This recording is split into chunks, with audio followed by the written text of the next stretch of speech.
And we're back, folks. Good afternoon. We've got Kenny Ken DJB in the building. One of my favorite bits and pieces on my YouTube channel to do.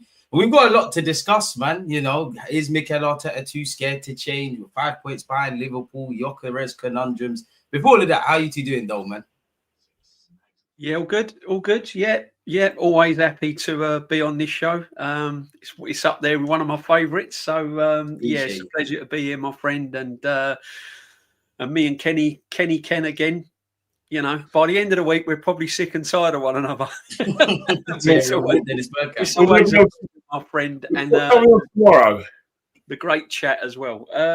Tomorrow we got Potts, we've got Aaron, I think, and I think Rashid's popping along. So yeah, what time tomorrow? 6:15. Thank you. That's all I need to hear. And yes, I love this chat. The chat's the best chat ever. Chats. There's actually. I just want to give someone a special mention because he's desperate for me to mention him. He's taken a particular dislike to me, but I'm going to make him famous. Unfortunately for him. Go ahead, Kenny. But he's on.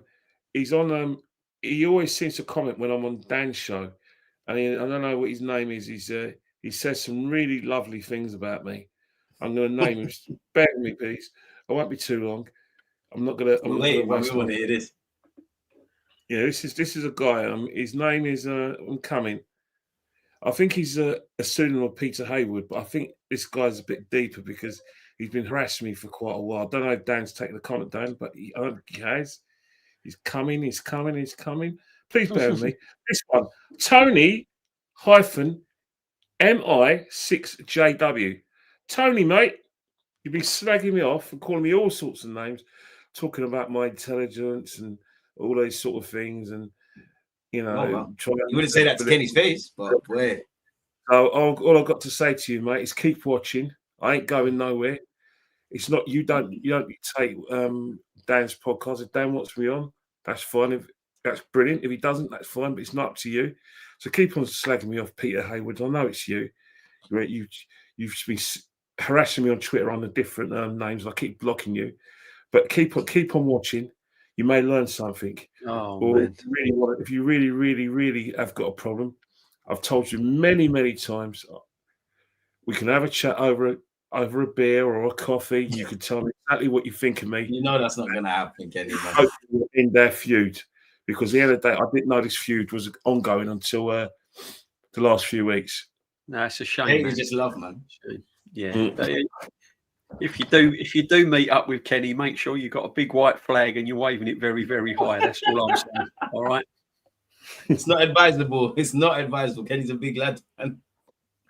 No, it's just that he's been doing this last few weeks, and it's a pattern. You know, it could be someone that I've fallen out with. I don't know. Kenny, you don't fall out with anyone, man. Now because he's saying the same things. Gentleman to me. And he just wants. I don't know what it is. It's personal, and I don't understand why. I don't remember what I've done to him. So I can't get my head around that, Kenny, because you're probably one of the nicest people I've ever met, and you're probably one of the nicest people on in this stream industry. So I don't get it. It's just individuals, and you just once you come on social media, that's it. My cards are marked by this guy, and to be honest, I'm not too bothered. But you know, it'd be nice to actually know who I'm actually supposed to upset. You know how the internet is, Kenny, man. You're never gonna know. He knows who I look like. I don't know who he looks like or how I offended him. And that's why he's so vocal and doing what he's doing on social media. If you knew who he was, he might think differently. But that's how the internet is, man. You know, just focus on the love, man. Like as humans, like 100 people could praise us. We'll focus on the one person that's talking nonsense. And it's nothing personal. You have a different opinion, which is crazy, but fair enough. Anyway, the trouble is the one person that's talking nonsense is the one that manages the club. You know what I mean? You're right, Kwame. I won't give in to him. Honestly, we're going to get into that DJB, man. Hold fire on that specifically. I've got a segment on that, man. But before we do all of that, obviously we drew against City. I want to hear both of you lot's thoughts, man. Anything and everything you lot have to say, man. Yeah, well, for me, DG, the same as everyone else. And this ain't an Arteta in or an Arteta out thing now. This is purely football, right? This is based on logic and football. So forget the manager. When you've gone to Anfield and you've set up in a way to get something from the game, whether that be a point, 3 points, and it's fouled, and you've got another opportunity after scoring 8 goals at home already this season to lay another marker down, and you're going into that game 6 points behind your title rivals. Now, whether that team you're facing is Brighton, Man United, Spurs, West Ham, it doesn't matter. The fact of the matter is, on a football level, you're going into that game 6 points behind your title rivals. You've got all the tools and all the weapons on an attacking forefront to go and do whatever team you play when you're going into that game 6 points behind to do damage. Yeah? To actually go and play the football and try and get the 3 points. So when he rocks up with 3 defensive midfield players and you've got your best attacking option on the bench, questions have to be asked, because people are saying to me, oh, but it's only 5 games. I remember when he dropped man like Gabriel Magalhaes and put Partey right back to Fulham. A couple of years ago, how far do you want to go back, people? Because this ain't new. This is old. All the things that he's done against Manchester City are things that he's done in the past. And this is why I've been saying he's running out of ideas, the ceiling's been met, and he now don't know where to go. And you're going to see more and more mistakes happen throughout the season of this kind of thing happening.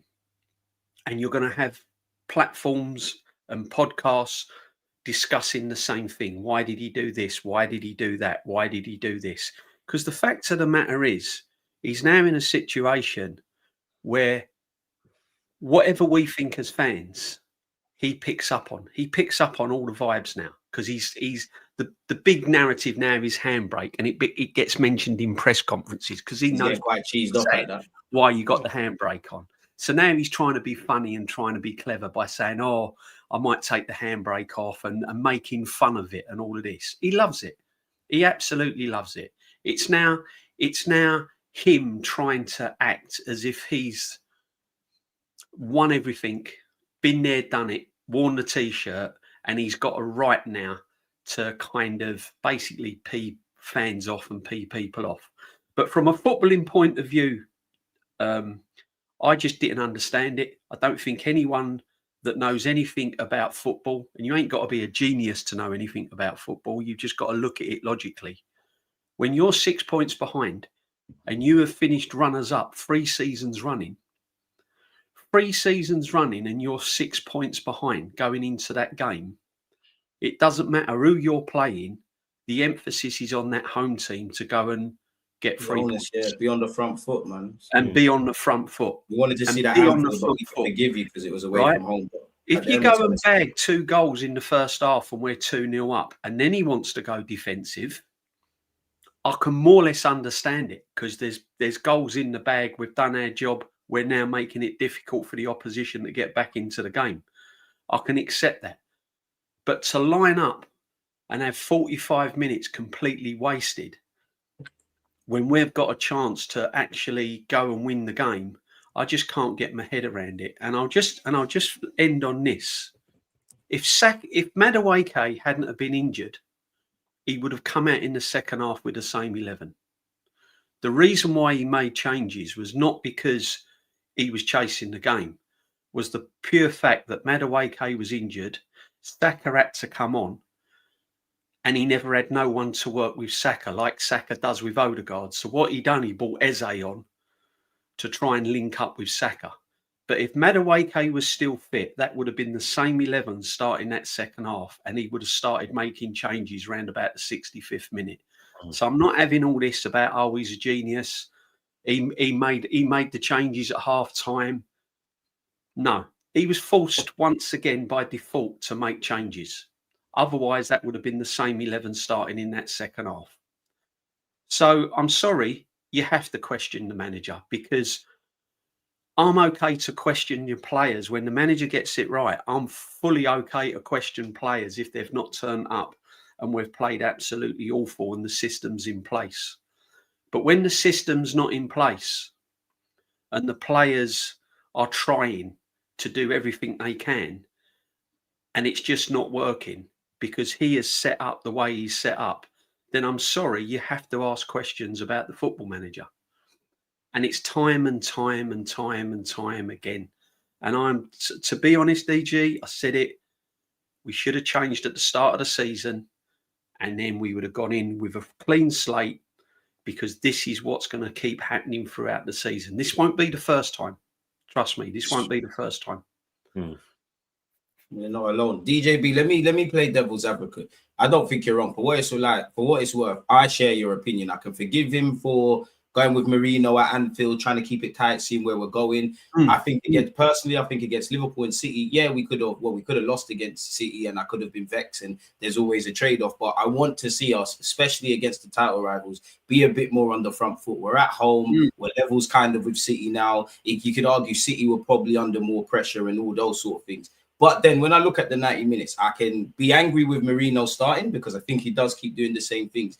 But then obviously, like, the players made a mistake. For a great defensive team, we made a silly mistake. So being devil's advocate, DJB, I want to ask you, if that mistake doesn't happen and we go into halftime at 0-0, one, do you think he makes that change with Eze and Saka?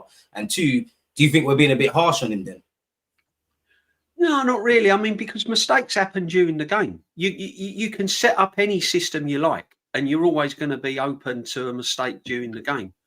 You know, that's part and parcel of a football match. You know, you can set up attacking and you're going to make mistakes and the opposition is going to score, especially when you've got Haaland on the pitch. I mean, you know, you're going to make mistakes.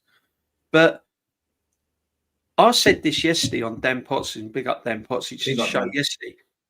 It's all right playing free defensive midfield if you've got creative defensive midfield players. I've seen defensive midfield players over the years, and you'll get one that's really creative. The problem is with us, we was told that this Zubimendi was going to be all singing, all dancing, creative midfield player, breaking lines and everything. He's going to convince you, man. Don't worry. I know it's difficult right now. Right? But what I'm trying to say is, I've got there's three defensive midfield players in that midfield, and none of them are creative. They're workmanlike and they're safe, but they're not creative. No breaking lines. So there's no breaking lines. So the knock-on effect to that is that we're setting up defensively and the creativity is even less. So I just don't understand when you got a man like Eze. How can you play with a number 10, Odegaard, an attacking midfield player, right? And when he gets injured, you've got someone to replace him. You got two. And he's got two. He's got Wanyeri and everyone. And yet he leaves him on the bench. No, I don't care what anyone thinks of this manager. On a football point of view, on a logic football point of view, no one can get their head around that. No one. And this is what I'm trying to say.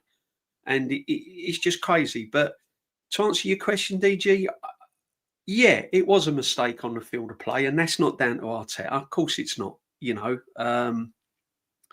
But it's down to Arteta because there's always mistakes going to be made. And if you've got an attacking, put it another way, if we're on the front foot attacking, then that goal may have never come about. They might have been deep in their own. Well, they might have scored when we might have scored 2-3. But gone into the defensive shape. But then they might have scored and we might have scored sort of 2 or 3 in the first half, because we see Brighton open them up. We see Spurs open them up. So this ain't a City side that's kind of bulletproof. They've had weaknesses this season, so even more of a chance to beat them.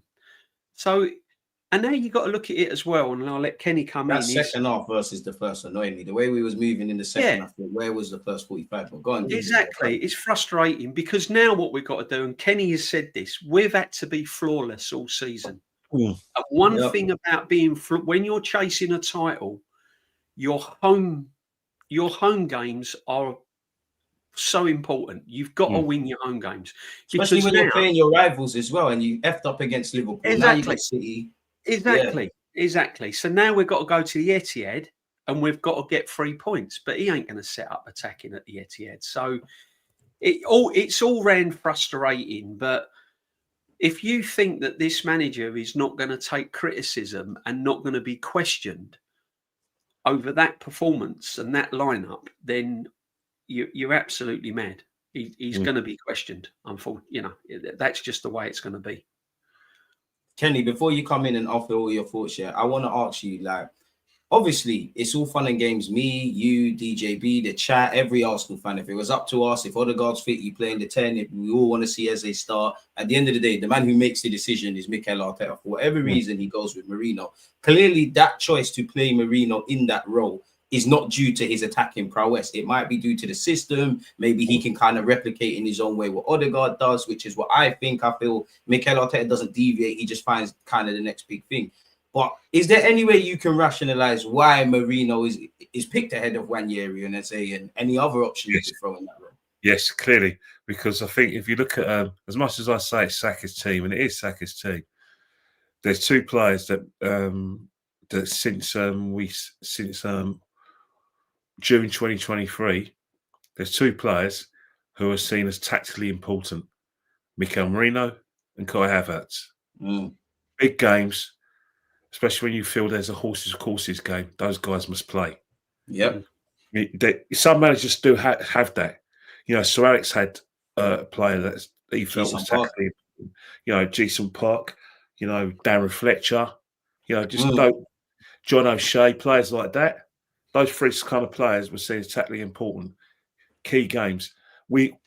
Under Mikel Arteta, it's always been Kai Havertz for the last couple of years, and now it's Mikel Marino. So it does. I don't see why anyone would be surprised that a game against Liverpool and a game against Man City, they'll be highly thought of. It'll be a shock to the system if he did anything else.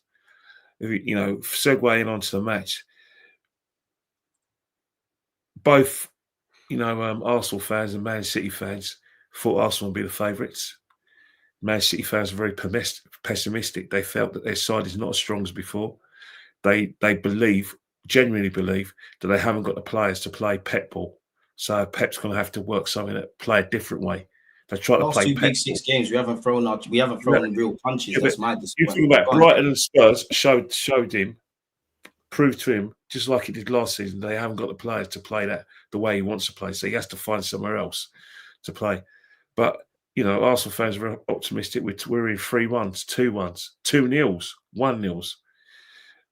And then Liverpool's the same sort of thing, 3 weeks back. Some people even said 4-1, 3-1, 2-1, but we're going to win. So that's all well and good. The pundits making Arsenal favourites in both those games. But the most important people have to believe it. The players have to believe they're better than Man City and Liverpool. They have to believe that they can go there and play expansively and win comfortably and impose their style on them. And the manager's got to believe that as well. If both sets of, stakeholders don't believe it, then it doesn't matter what we say. And those lineups prove to me that we still have an inferiority complex when it comes to playing Liverpool. Is it, sorry to cut you, Kenny, is it we or is it Arteta? Because I don't think the players do. The players are obedient. But remember, he's the one who has to install the belief. True.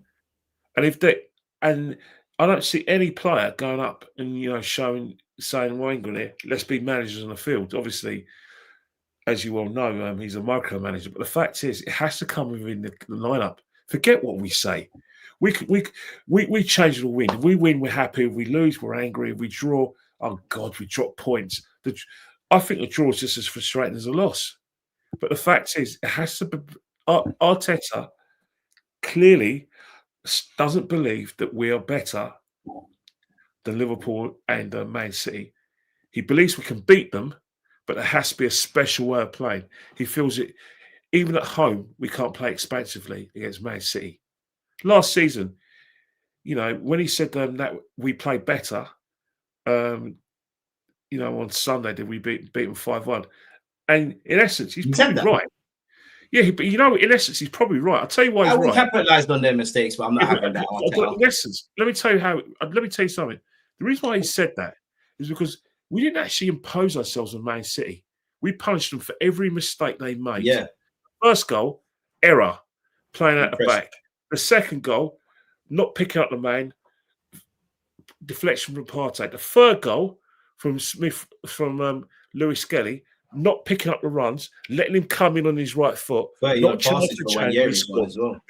The third goal from Kai Havertz, playing offside. Oh, where am I? He scores. The fifth goal was just allowing Lewis Skelly, not Lewis Skelly, Wanyeri. They're down tools by then. It's like 30 passes. Defending. But this time, they had a plan. They put men behind the ball. They fought for their lives at set pieces. Their goalkeeper came for everything. Remember, Stefan was the number 2, but this time they got one of the best goalkeepers in Europe. So, in essence, from a footballing point of view, he's probably right. He wasn't actually talking in riddles, because what we saw last season is that the only reason why we thrashed teams is when they made tactical mistakes of trying to play expansively against us. Or they play open, where cash money. It's not as if we were missing chances against Man City. It wasn't as if we were missing chances at PSV or missing chances at Lisboa.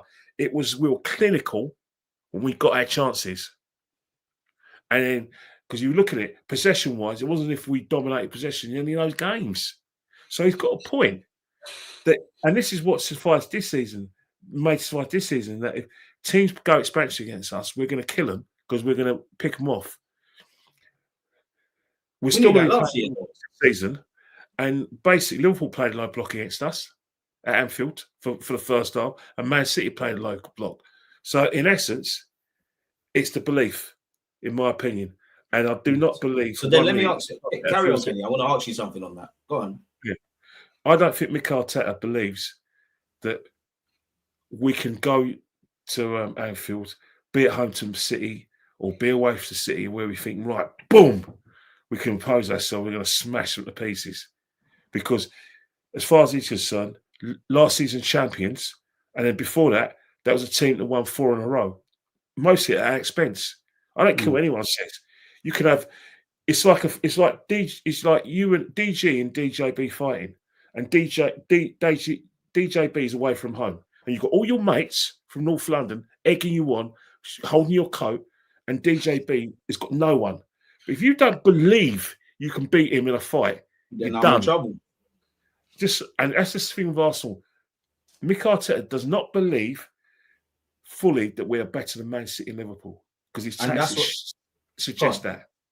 And that's what I wanted to ask you, Kenny, because for me, I actually think the players, I think the players believe, but I think one of the comments said as well, like, the gaffer's got to believe, because at the end of the day, they are just listening to the manager. And if the manager's preaching X, Y, Z, they are just going to follow him. For me, I think not even to gas Arsenal up, because we haven't won anything, but to see the way Slot played, and they worried about us. City are the same. For me, Arteta needs to kind of kill the inferiority complex and act like we've been here, because all three of us are kind of even. I think he is the reason, players as well, I guess, but he's the reason potentially we didn't get nothing out of City. You are City and Liverpool for me.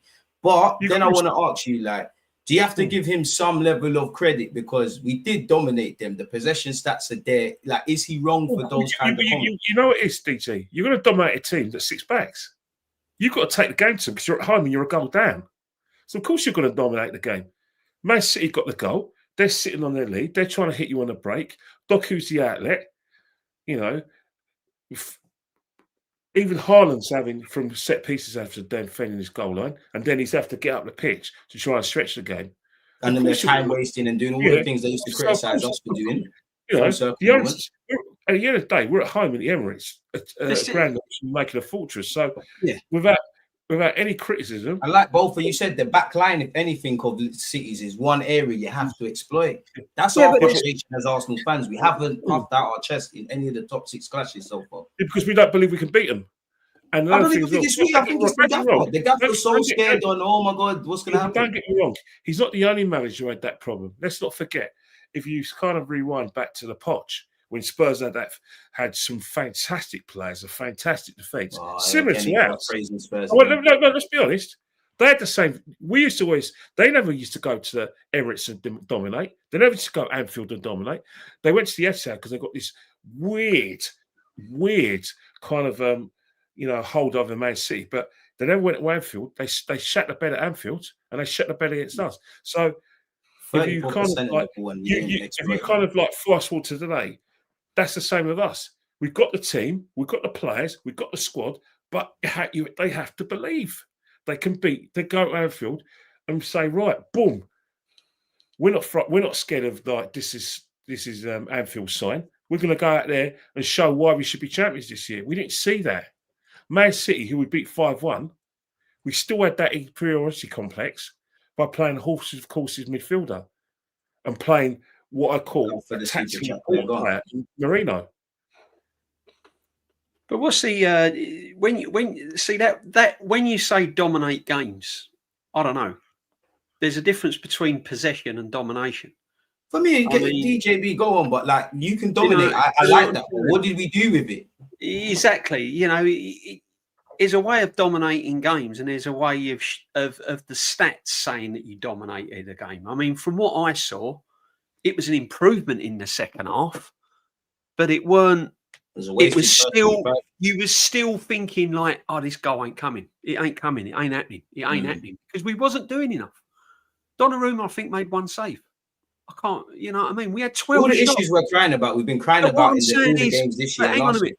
Let's put it in perspective. We had 12 shots at the Emirates, right? Everton had 9 shots at Anfield, dominated the second half and scored a goal, right?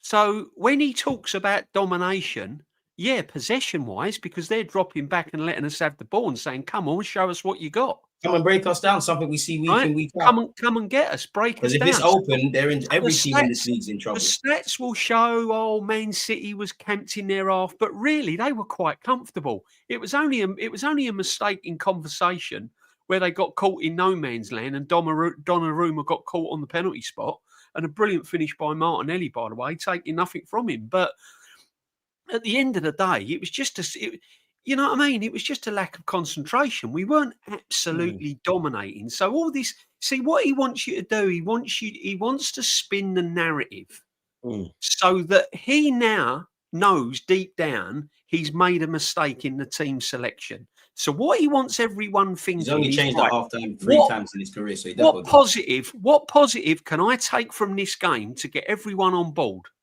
Pundits, everyone. Oh no, let's use the narrative that Man City has never been pegged back so much under Pep.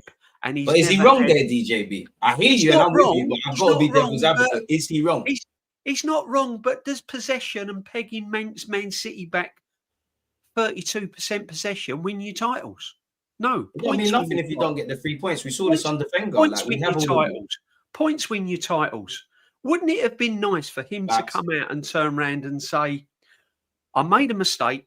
If I'd have started the first half like I ended the game, if I'd have perhaps been a little bit more proactive, I picked the team, I set up the team, I set the tactics. It's nothing to do with the players. Protecting his players, he could have said, it's nothing to do with the players.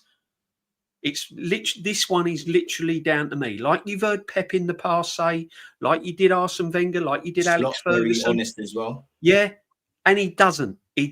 All he's doing is thinking, right, how can I get out of this one? Oh, I'll mock the handbrake narrative. I'll make fun of that. I'll pick up on a stat that Man City had only 32% possession.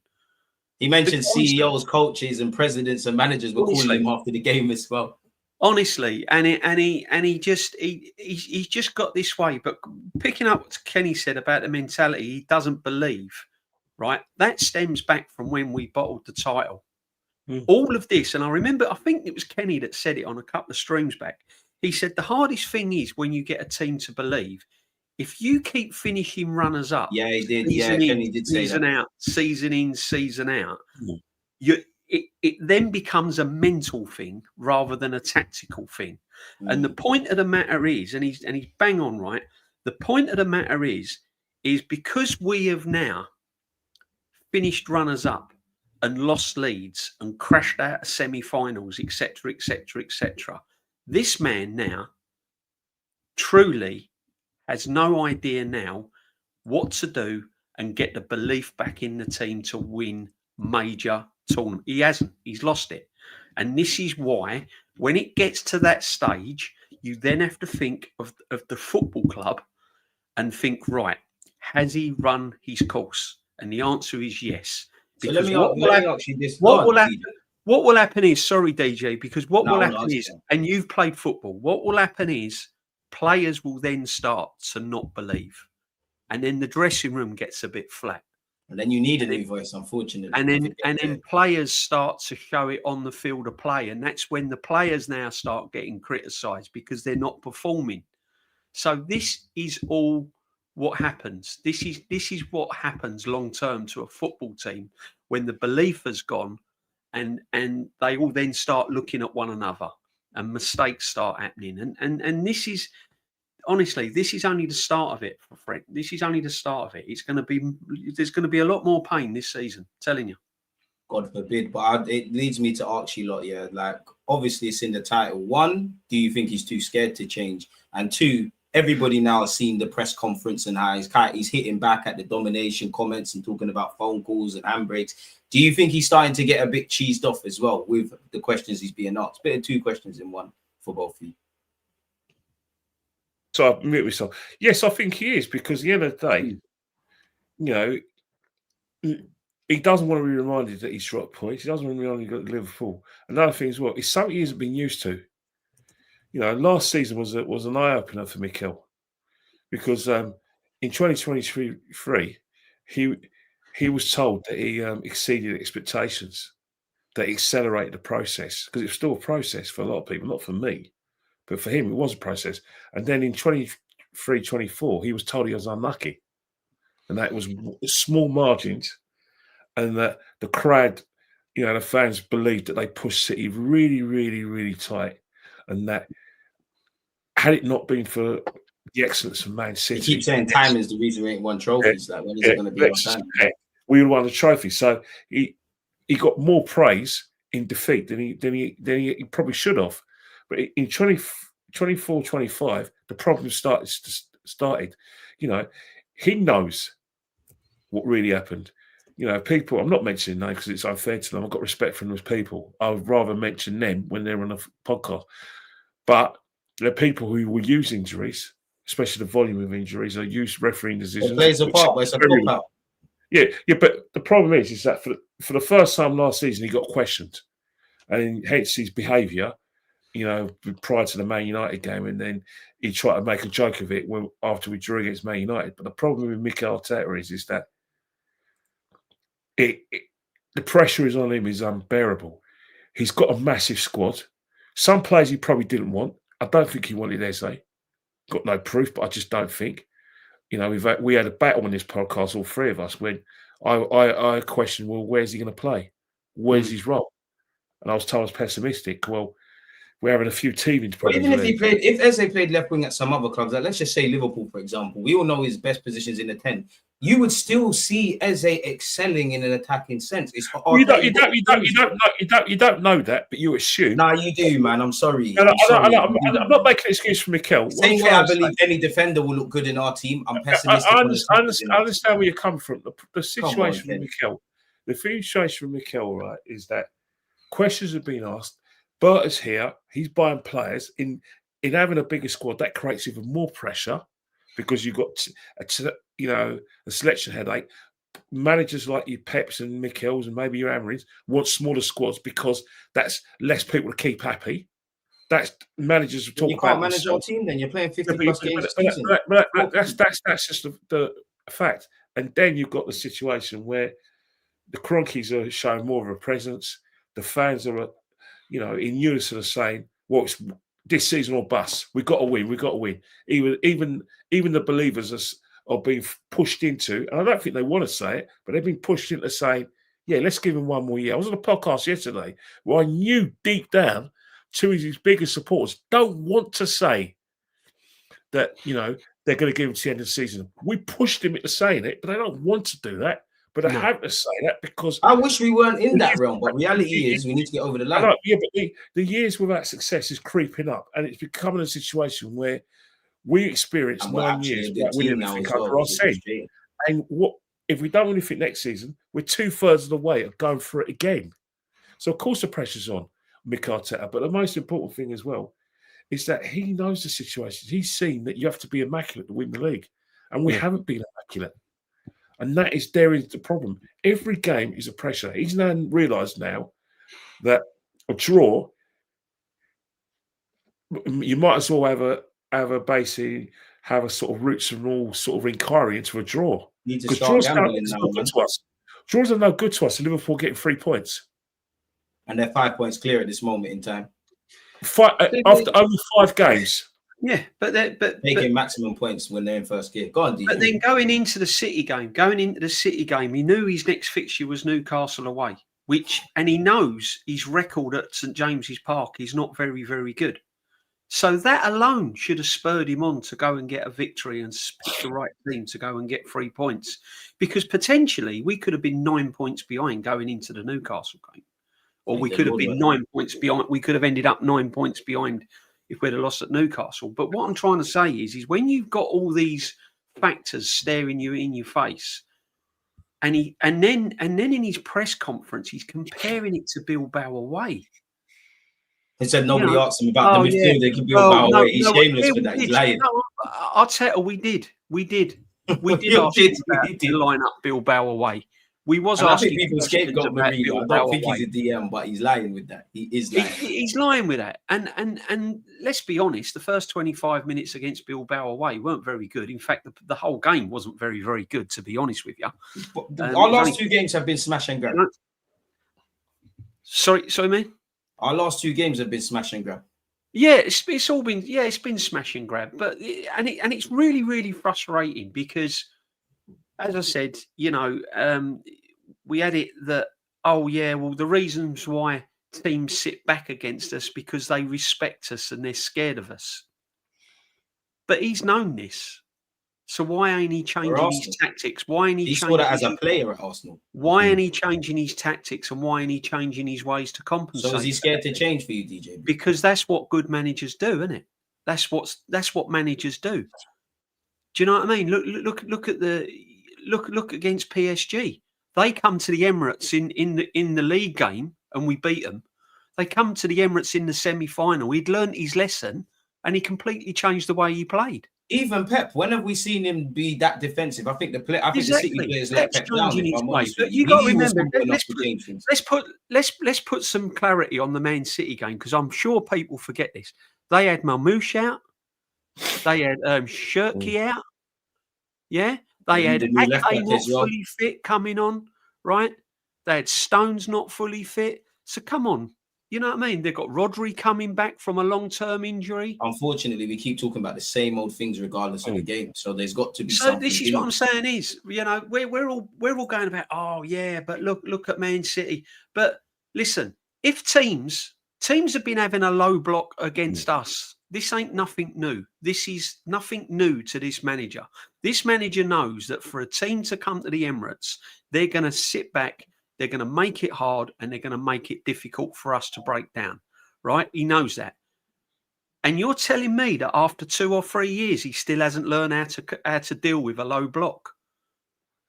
This is what I'm saying, because I rate Arteta as a coach. If you had, so you need to figure this out. None of this is. If you had a kid going to a school, or if you paid for a child to go to a private school, or whatever school you want to take them to, and they've got a teacher, and he's stayed the same in his reading and English, or she has stayed the same in their reading or English, you want the teacher getting sacked, and they've had the same teacher for the last 2 years and the levels ain't gone up.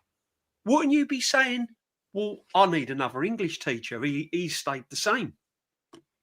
All your teaching methods have to change, man. So then is he too scared to change or too stubborn to change for you? If he's not learning by his mistakes and we are still struggling to break teams down and now he's going defensive.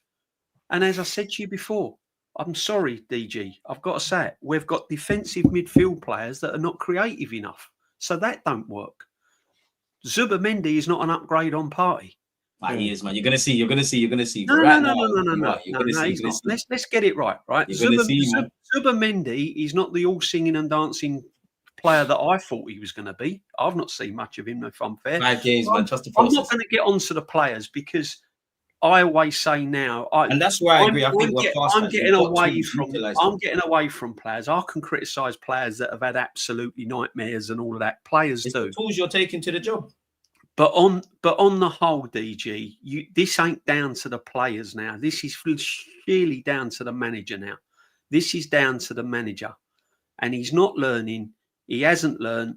He's trying everything he can now to try and, spin the narrative and take things away from him and mock things in press conferences and pick out little stats that everyone's got to be proud of. Oh, Mikel, you're a genius. Look, Man City's only all of them are great. Them stats there are great. It shows we're a good team. But they're not winning. It's about getting over the line. The only stat I wanted, DG, was 3 points. Exactly. That's where we're at now. Because we've got to go to Newcastle. We'll get on to Newcastle. So then let me ask you both this as well, DJ, man. Like, is he too scared to change, or naive's not the right word, too reluctant to change? Because clearly he's stuck in his ways, isn't it? Like, clearly. So is he too scared to change, or is he too ignorant to change for you two? What, against Newcastle? Just in general now, because do you know what? Because if you didn't know we played City, to anyone. You've said this a lot of the time. If the noise is the handbrake on and everything else, what you got to do is get into Arteta's mind. If there's loads of pressure and people saying around him, you got to take the handbrake off, you got to be more attacking, Mikel will do the opposite. So don't be surprised. He's going to go to St James's Park because let's be honest, they've hurt us there so many times. But you went with a stinky midfield last year. What happened? It's one of the most physical games and one of the most physical games that you're going to go to this Premiership. Karate chops, right? Pending. You've got Joel Linton in midfield. You've got Bruno in midfield, right? You've got some real tough. You've got a tough midfield there, and you've got to be up for that. You've got to be. Now, there's two ways you can deal with it. And you can play around it, attacking, getting the ball out wide, getting players running from deep beyond their defence, or you can stand up and be counted against them. If you stand up and be counted against that midfield, the way Zubimendi gets barged off the ball and loses possession, and Marino spends half the time on his backside on the floor, you're gonna lose the battle. If you try and play round them and creative football, there may be a chance that we could win. So the answer is, unfortunately, we need 3 points, DG. We need 3 points. We need 3 points. A draw's still not going to be good enough because if Liverpool beat Palace, they're going to go further in front. So the bottom line is he ain't got much option but to play some sort of attacking lineup on Sunday. I said this. I want Eze in the 10, all the players. We all know the 11 that needs to go out there, innit? He hasn't got a choice, DG. He hasn't got a choice. But unfortunately, we're talking about Mikel. And the way Mikel plays is possession-based, hard to beat, and that's how he's going to play. And he ain't going to change his way of playing. No matter what the fans think, no matter what anyone thinks, he ain't going to change. But that's what his issue is because we haven't got that level of unpredictability. No. Yeah, but you know what? He's going to be more worried about Newcastle because the thing is, I've even said like him because as soon as I've looked at Newcastle's team and the first thing I thought about, right, he's going to want to double up on their right-hand side because of Langer's extreme pace. So right now, on the transition, Eze's not playing at left wing, right? Eze's not playing at left wing because Calafiori's going to need protection. Guess who's going to be playing? Right? On the left-hand side, now Gordon's fit. You know full well that he's going to ask a lot of Saka because obviously Madueke's injured. He would like to play Madueke, so that there's no Max Bowman even coming on. All right, so he's going to play. So that's Saka and Timber because Tilling's need help. And then you talk about Gyökeres, who's good on the ball, but puts his foot in. And Joe Linton is physically fit, physically big, puts his foot in and has a bit of a goal threat. So there's no way Eze is playing at midfield 3. He's going to go with the big lads. He'll rather play Norgard in a 3 as one of the third midfielder rather than Eze. So the team that we saw against Man City is going to be Zubimendi on the ball to try and dictate and keep possession. He hasn't done that so far, DG. I'm not criticising, he hasn't done it so far. Trust me, you lot are going to be wrong about Zubi. Yeah, let's talk about the possible team. He's going to play Reno, tactically aware, because he's pet, who he feels is tactically aware. Man, and obviously, it's like my videos. So not out there. It's going to be that sort of physical presence who can run up and down, go from up and down. So basically, I've picked a team. That team is because Kenny, I hear you, but he has to play Eze. I hear all the problems with Newcastle, but I need a tackle. Eze is not going to play. Eze can't play. He needs to, because you look at the midfield. He went there last year. He went there with the stinky midfield. I'm not having it now. Look how Barca played against them. Odegaard's got more chance of playing than Eze if he's not injured. 100%. Right? If this was Crystal Palace, of course he's going to play. He's their main man, but he's at Arsenal now under this manager. So it's not. But it's your fault, Arteta. It's not the Crystal Palace Eze. This is going to be the Arteta Eze. The Arteta Eze is going to struggle. Look at that ball over the top for Martinelli, man. Yeah, exactly. Look how Barca played Newcastle. You know it. Yeah, but we all know it. But this is Arteta we're talking about. This is the football manager that can't win anything. I need to see something different. Come on. I like Arteta, man. I think you're a good coach, but you're not getting over the line with being a winning coach. Therefore, you are now leaning that way now, DG. You got to be, you know. I've always said the only thing with Arteta is you're not a winner. You've not been a winner, and until you get over the line, that question has to be valid. I've never been that. Oh, I hate Arteta. He's mad dead. No, exactly. I love Arteta. He's the best thing. Listen, I was the same about Arsenal. I was the same, and then you're not learning. Exactly. Well, as I said, you use the analogy that if you had a school teacher that's not bringing your child through the levels, you want him changed. And this is the annoying thing. He's not going through the levels, is he? Look, the thing about it, right? The sad thing is, if it wasn't City, we've said these same things on this stream, and you lot with whatever you're doing time and time again. But Duncan, what I'm trying to say is, you've got to remember one thing, right? When you buy a player, always remember, when you do your celebrating, always remember that after you've done the celebration, after you've had the parties, you've got to clear up afterwards. You've got to get a cleaner in to clean up clean the carpets if someone spilt the beer. You've got to get the bin liners, because the paper plates and leftover chicken bones have to go in the bin liners, be taken out by the dustman. And then you've got to make sure the electrics are working, because that's when reality kicks in. And I did try to say, where is he going to play? That his manager's Mick Arteta. And you went, he can play on the left. He can play on the left. But when you're playing on the left in this team, you have to track back. And in the middle, he's now saying, well, he's not a right-hand sided number 10 like Odegaard. He plays better on the left-hand side. That was what he's insinuating. So my thing, Arteta doesn't adapt to the players. If you buy a player, Marino trying to play like Odegaard, it's not going to bang. Find a way and negotiate a way how you're going to get the best out of him, because you don't buy a player for a player's sake. I'm sorry, it's an awful thing to say, but it's 5 games in. I'm wondering,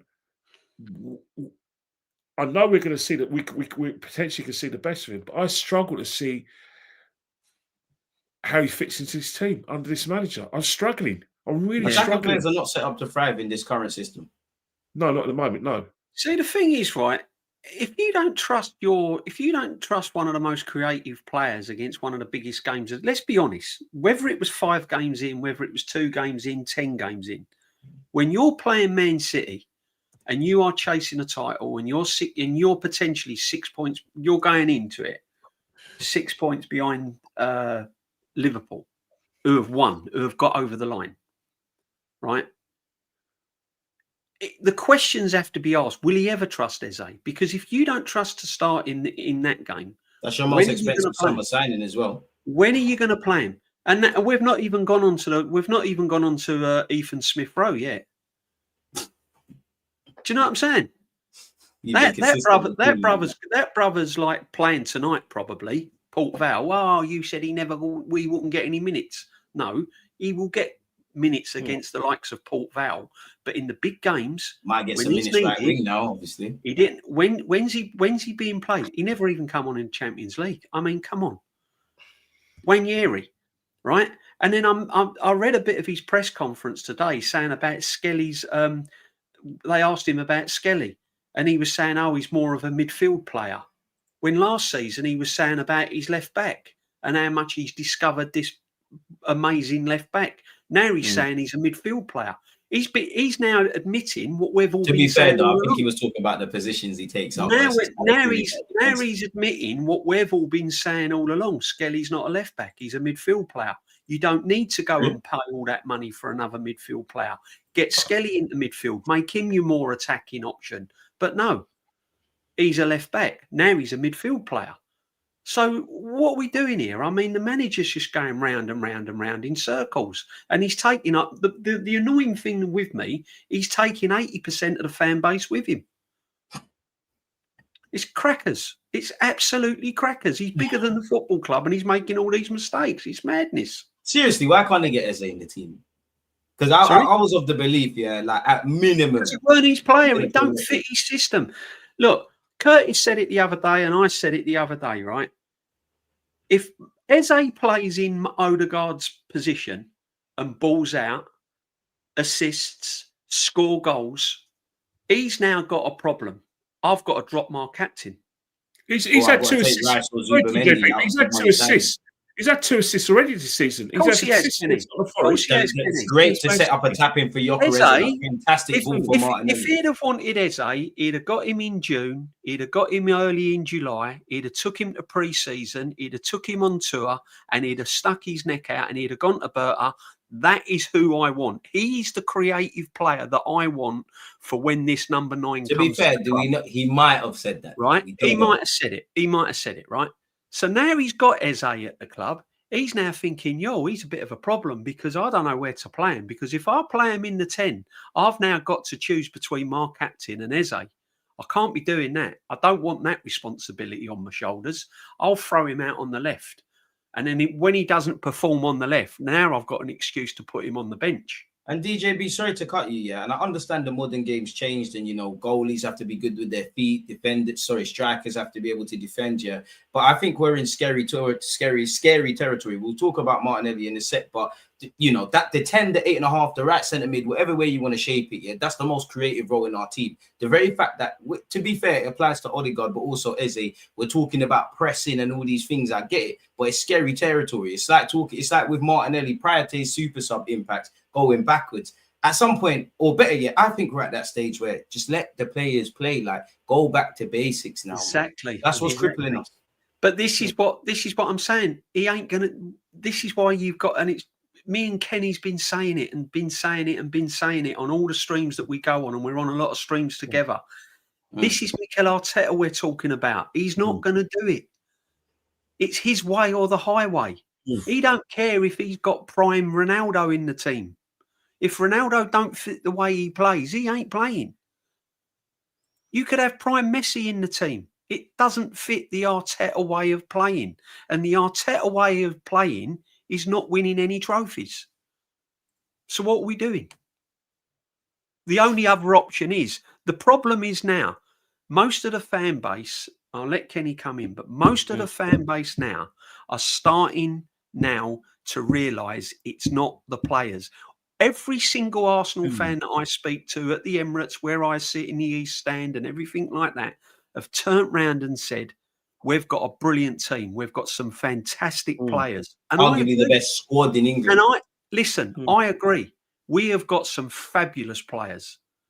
So when now the situation is not the players, the next one in line down the cab rank is the manager. Exactly. Are you going to sell 20-odd players or are you going to ask questions on the manager? You know how it's the manager. Works. And listen, Bert, why do you think Josh Kroenke's over at most games now? He knows he's invested a good enough squad to go and win something.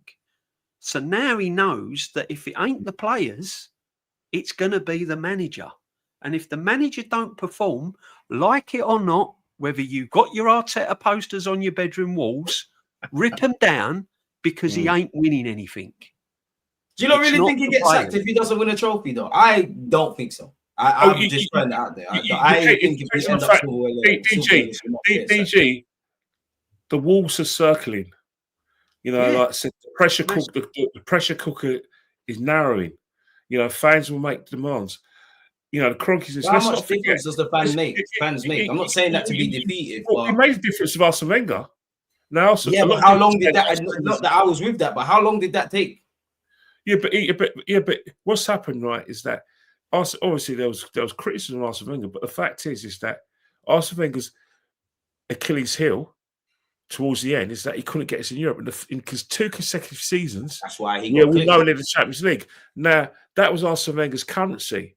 Mikel Arteta's demands now for Arsenal fans is that because we've invested a lot of money, you know, northwards of 1 billion pounds, if not more. The fact is that you see it with the Cronkies, with their other teams in the United States. Eventually, they will take an interest. Eventually, they will make demands. We've seen the women's team. They will sack people. And if you look at it, they have won big trophies, you know, with their particular sports brands, which means Arsenal next. This is Arsenal's year, according to the fans, and it seems with the Cronkies, Josh especially, that everything's in place for success. The sporting director's in place for success. The team and the squad's in place for success. It's over to Mikel. The pressure on Mikel is excruciating, and it's unrelenting, and it won't go away. Every game is going to be scrutinised. Even today's game doesn't matter. Yeah, so you saw the North London derby in pre-season, how heavily scrutinised that was. What's happening is that what you're not hearing, and we're only 5 games in, and I'm convinced you won't be hearing it further down the line, is that you won't be hearing the familiar phrase, 1 more year. I guarantee you will not be hearing 1 more year if we don't win anything towards the end of the season. So they're going to sack him early from his 15 mil year contract. And we all know how football works, yeah. Obviously, we don't even need to get into who the next manager would be. But if they did approach this season, like, let's just take our minds back to August and said, you know what, Gaffer, we like you. If in May of 2026 you don't win a trophy, I'm not saying you have to be. You have to literally have a short list of managers from now. Do you really back KSE to be that proactive? Managers are never told that. I'm not saying the manager. I'm saying if the Cronkies are on that, you have to be drawing short list now. Of course. At the end of the day, they read the room. Look at Angelos Postecoglou. He knew. He read the room. He knew that his time was up even before he won that trophy in Bilbao. Yeah, but we don't. He's not a pork chop. Look at what happened with Ten Hag. He knew the FA Cup. Won trophies as well. He knew that Man United were interviewing managers even before the kickoff of the FA Cup last year. Well, that's what I'm saying. Are we going to move like that? Like, Arteta doesn't need to be told a damn thing. If it becomes clear that we're not going to win the Champions League, we're going to be out of the title race, then regardless of whether we get the top 4 or not, it's not a given, but clubs have done it before, where they said, right, he's left us some good foundations, we want to win. Houllier got Liverpool in the top 4, but he still got sacked and replaced by Rafa. Arteta might be the man before the man. Everything's on the table until you get over the line. Let's not forget about the shenanigans under Roman at Chelsea. The guy won a double next season because he finished second and got to the quarterfinals of the Champions League. He was sacked. Yeah, thanks, man. So by that logic, then, like, obviously for the fans, really, if it's not Premier champs, Arteta isn't going to shut anyone up. But by that logic, if he finishes his silverware list, he could get the clip. If he wins the League Cup, is that enough to maybe make sections of Arsenal fans happy, or better yet, shut the Cronkies in the second? Well, the problem is with that, you've got a section of Arsenal fans that give you this dilemma. Well, if he wins the Carabao Cup and we only finish 1 point behind Liverpool in second and we get to the quarterfinal of the Champions League, then give him 1 more year. But what they failed to say is in 6 years, he's won 1 Carabao Cup. All of what they've said oh, but if he only finishes 1 point behind Liverpool and he gets to the quarter-final of the Champions League, yeah, but have you won it? No. Did you win the Champions League? We're at now. You made us dream. But we won the Carabao Cup. Now, listen, I'm not disrespecting the Carabao Cup. I think tonight's game is massive. It's massive for morale. It's massive that these players win a tournament. It's massive that they go. They ain't won a trophy under Arteta like that, so every trophy's given. This cup is massive. Whether people like it or not, it's massive because we ain't won nothing. But what I'm trying to say is people turn around and go, yeah. I would probably give him 1 more year because if he wins the Carabao Cup and he's only one and he fights all the way, it goes down to the last game in the Premiership, and it's small margins where we've lost it. The point of the matter is, in 6 years, the record shows that he's won 1 Carabao Cup. That ain't good enough when you've spent over £1 billion for Arsenal Football Club for a manager to stay in a job. It's not good enough. Whether you've come close to winning the Premiership, whether you've got to a quarter-final over the line time, whether you've got to a quarter-final of the Champions League, it ain't. The point of the matter is, it ain't good enough. Even an FA Cup and finishing runners-up and bombing out the Champions League, it ain't good enough. I tell you the thing that might have saved his job last season, and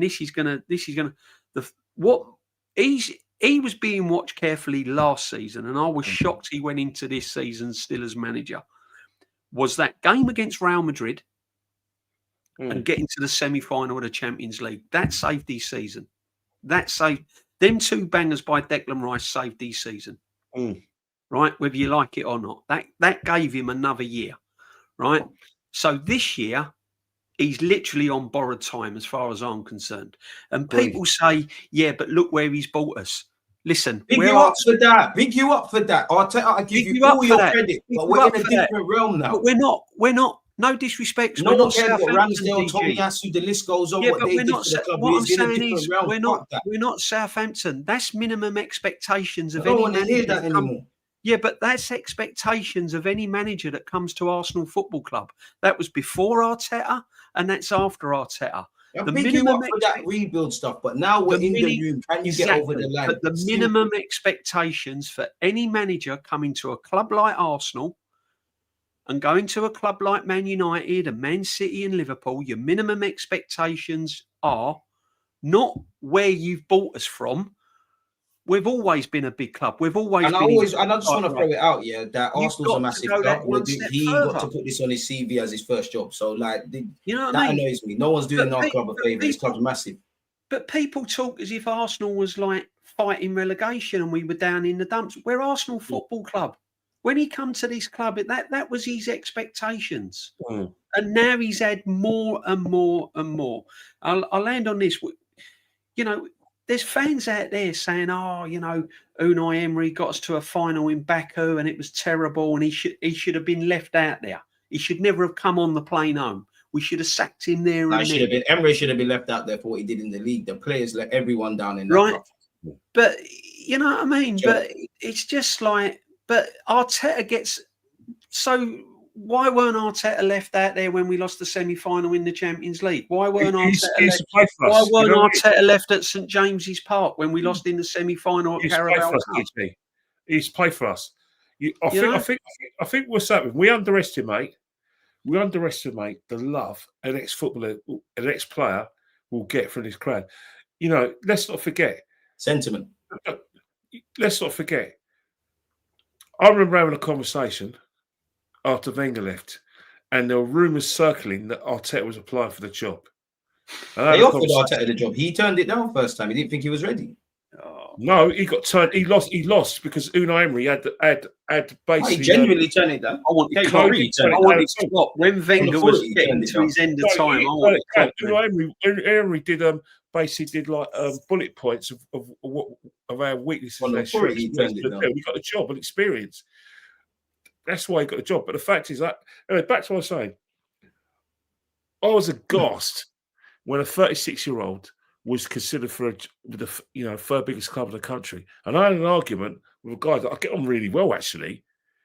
I won't name him, but we get on really well. And we actually he's actually so pro Arteta is unbelievable. But at matches, we always got our arms around each other because we respect the fact I respect the fact that he goes home and away, and he respects the fact I turn up and we can have a conversation face to face, and I go to games and I've seen with someone. Wait, Kenny, you mean you can look at Arsenal in a very different light to someone, and it's not that deep? You just got a different footballing opinions? It's not deep. That is crazy. I never knew you could have Let me finish what I say. Let me get to the point.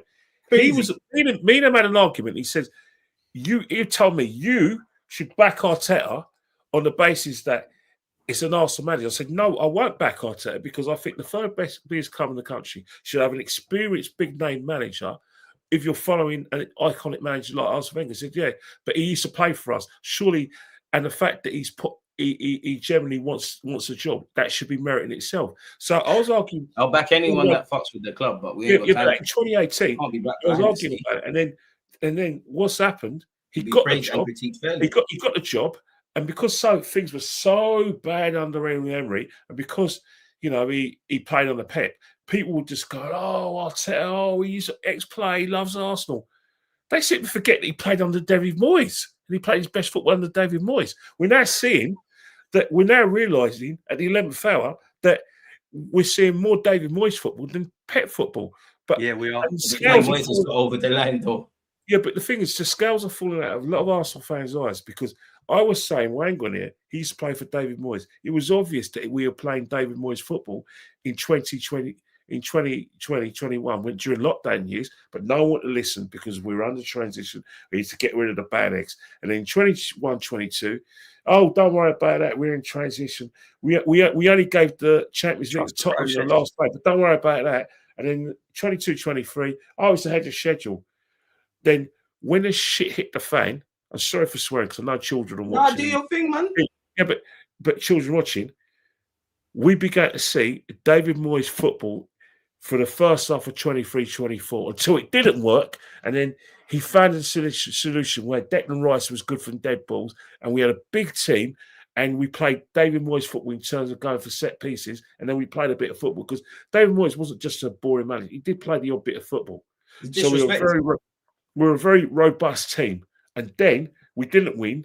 Teams started to have the low block and he went back to playing the garbage and the boring football we've been watching for the last 2 years. So when people say we've been playing beautiful football on Arteta, because one guy was on the panel said that, I discounted it and said, well, no, we haven't. I wouldn't describe it. We haven't been playing beautiful football since 22-23. But when if that, yeah, I wouldn't say beautiful. Let me segue back to David Moyes under Everton. Everton under David Moyes, a team that Arteta played, was a team that basically outran the opposition. We do that at Arsenal. There was a team that played the low block out of possession. We do that at Arsenal. They're a team that were very stringent in not letting themselves be overloaded. We do it at Arteta. They had a player like Tim Cahill, who was basically up and down, and got the odd goal here and there. They had Fellaini, who was up and down, got the odd goal in there.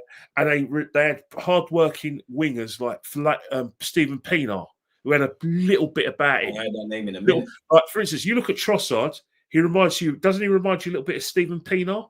Yeah. Nah, because Pienaar's a bit stronger in the jaws. Yeah, but in terms of how he plays. I see what you mean. Stephen Pienaar. Very much Davy Moyes. Stephen Pienaar was the first dibbly dobbly in football. The first time I looked at Stephen Pienaar, I said dibbly dobbly. And then when I see Trossard, I see dibbly dobbly. Now, that's not a criticism of Trossard because he's good at some things, but he's not a master of anything else. But he's an ultimate dibbly-dobbly. And Arteta loves a dibbly-dobbly. Jack of all trades, master of none. Yes, that's the problem. Or he makes them do that. He is very much Davy Moyes-esque. And it is, you know, there are a lot of similarities of when David Moyes was at Everton, when he used to play under him. You know, the amount of set pieces they used to score, Fellaini and, you know, corners and stuff like that. And yeah, it is. He ain't going to change the way he plays. He just. Is that a bad thing though, DJB? Because you lot are older than me. You've seen George Graham like obviously deliver. Is it the football? Or is it a thing where you're not playing attacking football? You're not playing. You're just not winning things. The thing is with George Graham, he was the master of in-game tactics. He could change things. He could go long ball. He could keep possession. You know. I mean, when we played Palmer, he was playing Nigel Winterburn as a holding midfield player. Played him in front of back four. Mm. He swapped it around because Brolin was getting on the ball and everything else. So he wanted more. He wanted more. These two on the platform. He wanted to be more physical in the midfield.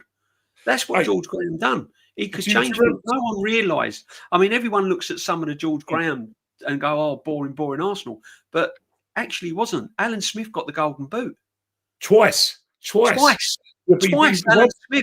Alan Smith got the golden boot twice. He was Ian Wright before Ian Wright came to the club. Listen, Alan Smith got the golden boot twice.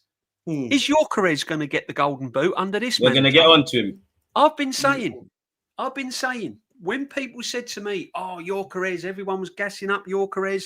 Me and Kenny just sat back and went, "You sign who you like. It's a Mikel Arteta." You're not alone. You are not alone. I'm part of that. But not at the time. The attacking style of football was never been here. Not alone now, but at the time we were getting pelters. Because you know why? Because people were naive and say, "Oh, we had George just slap a striker." Because they were chatting shit, and now they're starting to wake up and smell the coffee. Right? We don't play good attacking football. How can it be as basic as you get Eze this and that, and it's like that? But listen, it don't make sense. I've been on streams where. How many goals do you think Gyökeres are? 25, 30? He'll be lucky. I had an argument because I said if nothing changes, he'll be lucky. I turned around and said, if we play like this, he'll be lucky to get 15. I turned around and said 15 in all comps. That was what I said. And if anyone that follows me on my channel and in my chat will come on and say, "Yep, I said 15 goals." Right? Enjoy that because he ain't coming back next season. Right? I said 15 goals. And under this system, the way he plays, this man is going to... And I said he will look bang average. He will look like a division... He will look like a bang average striker. He's chasing shadows. What's happened? He runs around. He doesn't create... He doesn't do anything. He tries. He's not getting the service. He's starved. Man went to the food bank the other day, man. That's how starving he was. And this is what I said, I love this Leeds goal, but I said that's the worst thing that could have happened in the sense that if you're expecting that man to do it for 38 games, you're laughing. So then it leads me to ask you, because DJB segmented into this year, is it Gyökeres? Is it the system? Is it Mikel Arteta? This is a man that won the Gerd Muller Award, scored for his country, for Portugal and Coventry, and right now he's got 3 and 5, but it's not sustainable. So what is it? Look, it's the manager. This is what I'm saying. Everyone's saying it now. It's not the players. This guy scores goals. This guy is a goal scorer. If you put the right system in place, when he was at his last club, the system was built around this guy to score goals. And he was scoring goals for fun. Hence, that's why he's got that award, right? Because the whole system and the whole style of play was getting the ball forward early, getting it out to the wings, getting crosses into the box, right? And hitting diagonals and stuff like that for him to run onto. That ain't happening under Mikel Arteta. That's not. It won't. But the thing with Gyökeres as well is that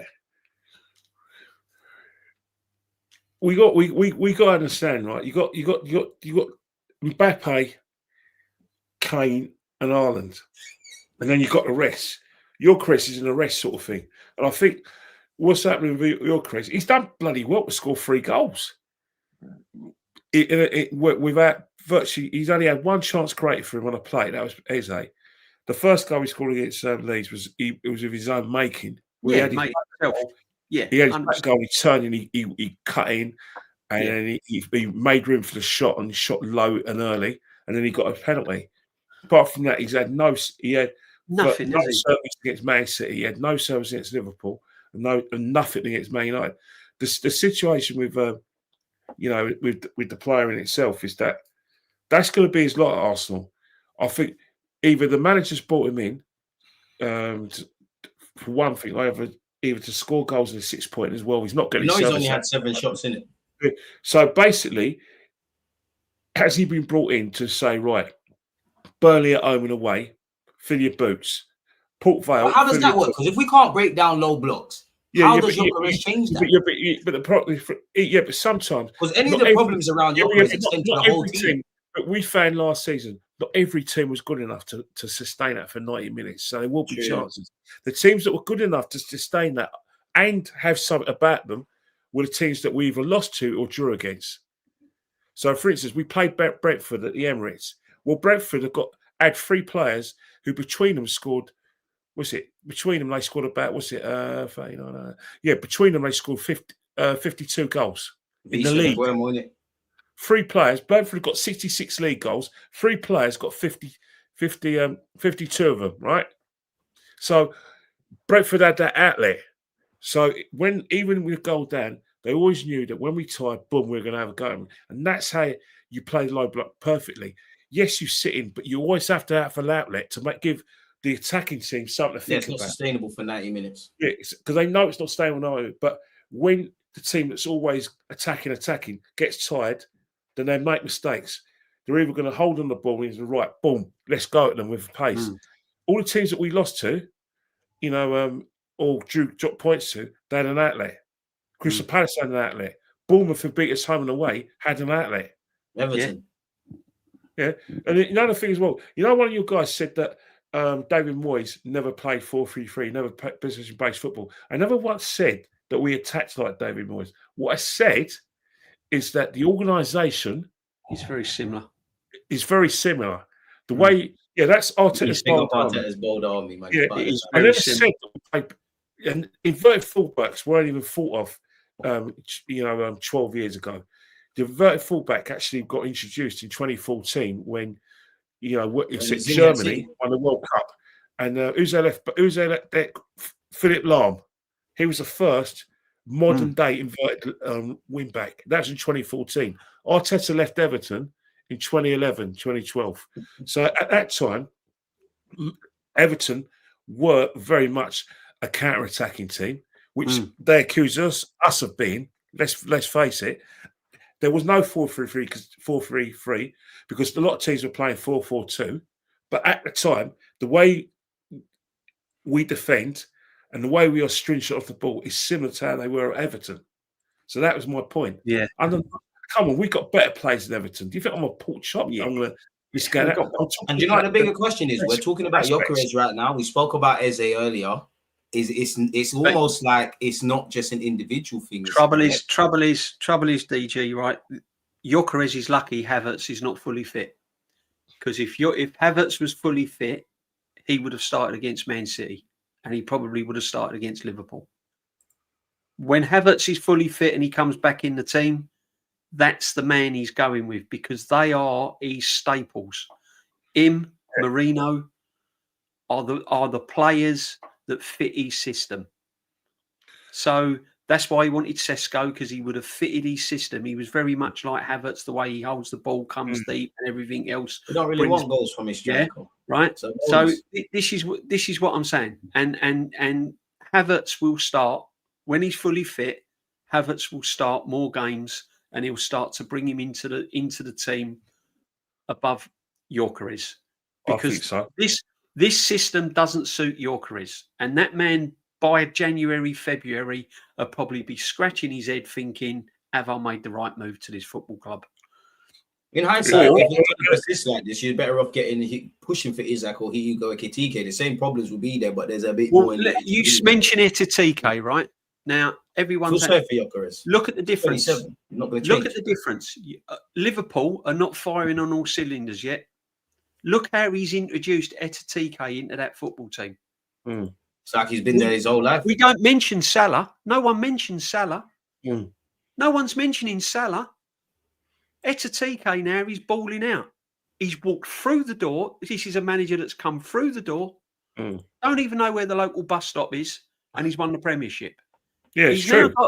He's now got Ekitike walked through the door. Oh, but he can't get all this about. Oh, but he's got to get used to the Premiership. He's not Premiership proven. Hello, Ekitike at Liverpool. Yeah, because he's a proper manager. And I don't think Arteta wants to change it with Gyökeres. You know what Gyökeres is about. He's not here for pretty general play. But we've got Gyökeres at Arsenal, and he's nowhere near the level of Ekitike, what he's doing at Liverpool. How many big clubs came in for Gyökeres? And I'm not being. No, you're right, Kenny. You're right, Kenny. Maybe about 2-3. You are Atletico, right. United. I'm not putting him down. I'm just saying that in terms of Gyökeres, the situation is he's going to have to feed with scraps. He's going to have to, and then because that's the situation. It's Saka's Well, that's team. the problem, because you know what he's like before you bought him, and he's 27. He's not like Hugo or Sesko. But the fact is, you see is what you get. This is where I'm annoyed. Kenny did say that, but Kenny got pelters, right, when he said, "I don't want Gyökeres," and he said it on one of the streams. Everyone was going, "What are you talking about?" He went, "Well, not because he's a bad player, it's because he doesn't fit Mikel's system. That's why." And that's why I wanted Gyökeres, because it forces you to change. He doesn't, and he's right. He's not going to change. It's right. Yeah. It's not going to change. It's not going to change. Gyökeres is going to look bang average, and so far, apart from his goals, he's looked bang average. And he's just going to get pelters from the media. And you think he hasn't as scored. I said, if you're comparing strikers, look at Arteta at Liverpool compared to Gyökeres. Both signed this season. Both of them signed this season. And Gyökeres came with a better CV. But you know, Ekitike, sometimes I think Ekitike obviously is playing in a team that is confident, a team that's won the league, knows what it takes to win the league, and knows that if they stay in games, then they got that bit of quality, to score goals. Yeah, but you know, Arteta's ball diamond. You say they could both, like I said, got the same amount of goals. Well, he's got 4 because he scored yesterday. Yeah, but but the fact is, Gyökeres has survived, got no service. Feel sorry for him. No service in the big games. Ekitike is scoring in the big games. Now, in the big games, obviously he did scoring against us, but Newcastle's a big game. The Merseyside derby's a big game, and he scored in his first game of the season. So this is a guy that obviously he's less. He hasn't got the experience yet of a Gyökeres, but the fact is that when you look at Gyökeres, and a lot, there's limitations to his play. This is what I'm saying. That's what I was saying, Kenny. You know what the guy is when you bought him. When you look at Haaland, as much as Haaland's an expert finisher, an expert goal scorer, there's other aspects to his game. You think, yeah. When you look at Mbappe, there's other aspects to his game. When you look at Kane, there's other aspects to his game. We look at Ekitike, little bit other aspects to his game. Isak, 100% there's other aspects to his game. But when you look at Gyökeres, the guy needs service. Yeah. Needs it. Put it in the back of the net. He's old school. He's an old school centre forward, isn't he? He's like a Mark Hughes. He's like an old school centre forward. He thrives on service and 5 out of 10 at general play. Creativity. That's what he thrives on. And Kenny's right. You know, you got to. And we've been saying it. How many times did we say it? He needs to get creative. He needs to change his tactics. We said it at the start of the season, DG, when we was doing these shows, weren't we? Right? We all said it. He needs to, for Gyökeres to score them sort of goals, we need to get creative. Arteta needs to throw away the book, and he needs to look at himself in the mirror and go, right, what do I need to do? I need to get a creative midfield player, because we didn't have Eze at the time. I need to do, and then I need to completely do a 360 in counter-attacking situations. Gyökeres eats. Yeah, I need to do a 360 and change the way we play. So then we get Eze and we're all going, oh, brilliant. Yeah, we've got the creativity now. You know, Madueke coming in, people had their doubts, blah, blah, blah. But okay, he's cover for Saka. We've got all that creativity. We was talking about playing Odegaard and Eze in the same team. Right? And now we look at the situation and he hasn't changed. Reality is he hasn't changed. So Gyökeres is just running. Old habits die hard, as they say. Running. He's running. In the end, Gyökeres is, because he's got something about him, he's going to get peeved off. Something will happen on the training ground. There'll be rows, because players do, and he'll be going, he'll get blamed for something, because Arteta does like. He's already got a relationship with. He's already thrown Eze under the bus after 19 minutes at Anfield. He's already thrown him under the bus. He's already shouted at him, hug the left, hug the left, hug the left. What are you doing? What are you doing? Right? So don't be surprised he don't fall out of line with Gyökeres. And it's not a marriage made in heaven. I'm telling you, it's going to go pretty south. You know what, DJB? It always happens that when you insist on getting certain players, you insist on getting big name players, you insist on getting a massive squad. It happens in football, unfortunately, that you get a player, and then when you get him through the door, you think, "Oh, geez, what am I going to do with this?" Don't get me wrong. I know 40. If you go back 40 years ago, and even 35 years ago, Brian Clough signed two players. He signed Gary Megson from Sheffield Wednesday in 1984, right? He didn't play one game for the Forest, and he got loan. He got sent away because he bought the player. Said, "Nah, I don't want him. He's not fitting into the way I played." Gary Megson from Sheffield Wednesday. So Gary Megson had to leave Sheffield Wednesday, leave Nottingham Forest, and eventually ended up with Sheffield Wednesday back after 3 years. But he had to go other clubs because Brian Clough bought him, but realised he's not what he needed. John Sheridan came from Leeds, and he went to Nottingham Forest. And the first thing Brian Robinson said, he can't effing run. He ended up going to Sheffield Wednesday. Trouble if a manager says that about it happens at football. It happens at football. Shevchenko from Milan to Chelsea. That's a match made in heaven, right? That was a crazy fall from grace. Fernando Torres from Liverpool to Chelsea. Didn't work out. That's going to work, right? Yeah, you're right, mate. It's facts. It may not work out. It doesn't fit his system. That's why Havertz is going to get a shout. That's why. But then I'm looking at you funny, regardless of what we think about Gyökeres, because he bagged for his country, bagged for Coventry, bagged for Porto. We're not the best in an attacking sense, which is not just with Gyökeres or Eze, but the whole thing. Then I'm looking at you, Arteta. Then, regardless of how good or not Gyökeres is, this is what we're saying. A blind man can see he's feeding off scraps. This is what we've been saying. You can't. There comes a point when you just can't. When you look at the players, we've had seasons under Arteta where we've looked at the players and we've gone, we need a number 9, we need this player, we need a centre half. Yeah, some people weren't on board with Ramsdale. We need a goalkeeper. We need this. We've got all that now. We've got everything now. We've got squad depth. Apparently, we've got one of the best squads in Europe. Well, I don't know if anyone saw Real Madrid's subs bench the other day, but I don't know where that's come from. But anyway, apparently we've got squad depth, got one of the best squads in the Premiership. So on that basis, then, we should be now walking this Premiership. So now we can't look at the players. We can't now look at the players. We can't go and think, nah, Gyökeres ain't good enough, because the CV says he is. Eze's not good enough. Yes, he is. We've seen Madueke. There's not a single not player everyone's choice. Not everyone's choice, but give him his due. He's come in. He's done a job. He's played well. He's looked at one of our best players, right? Mosquera, everyone's looked at him and gone, yeah, okay, he looks good. So you can go all through the team now. It's not the players. It's not the players. And it's true what you said, DG. We've now got to look at the manager. And this is what we're doing. We're looking at the manager.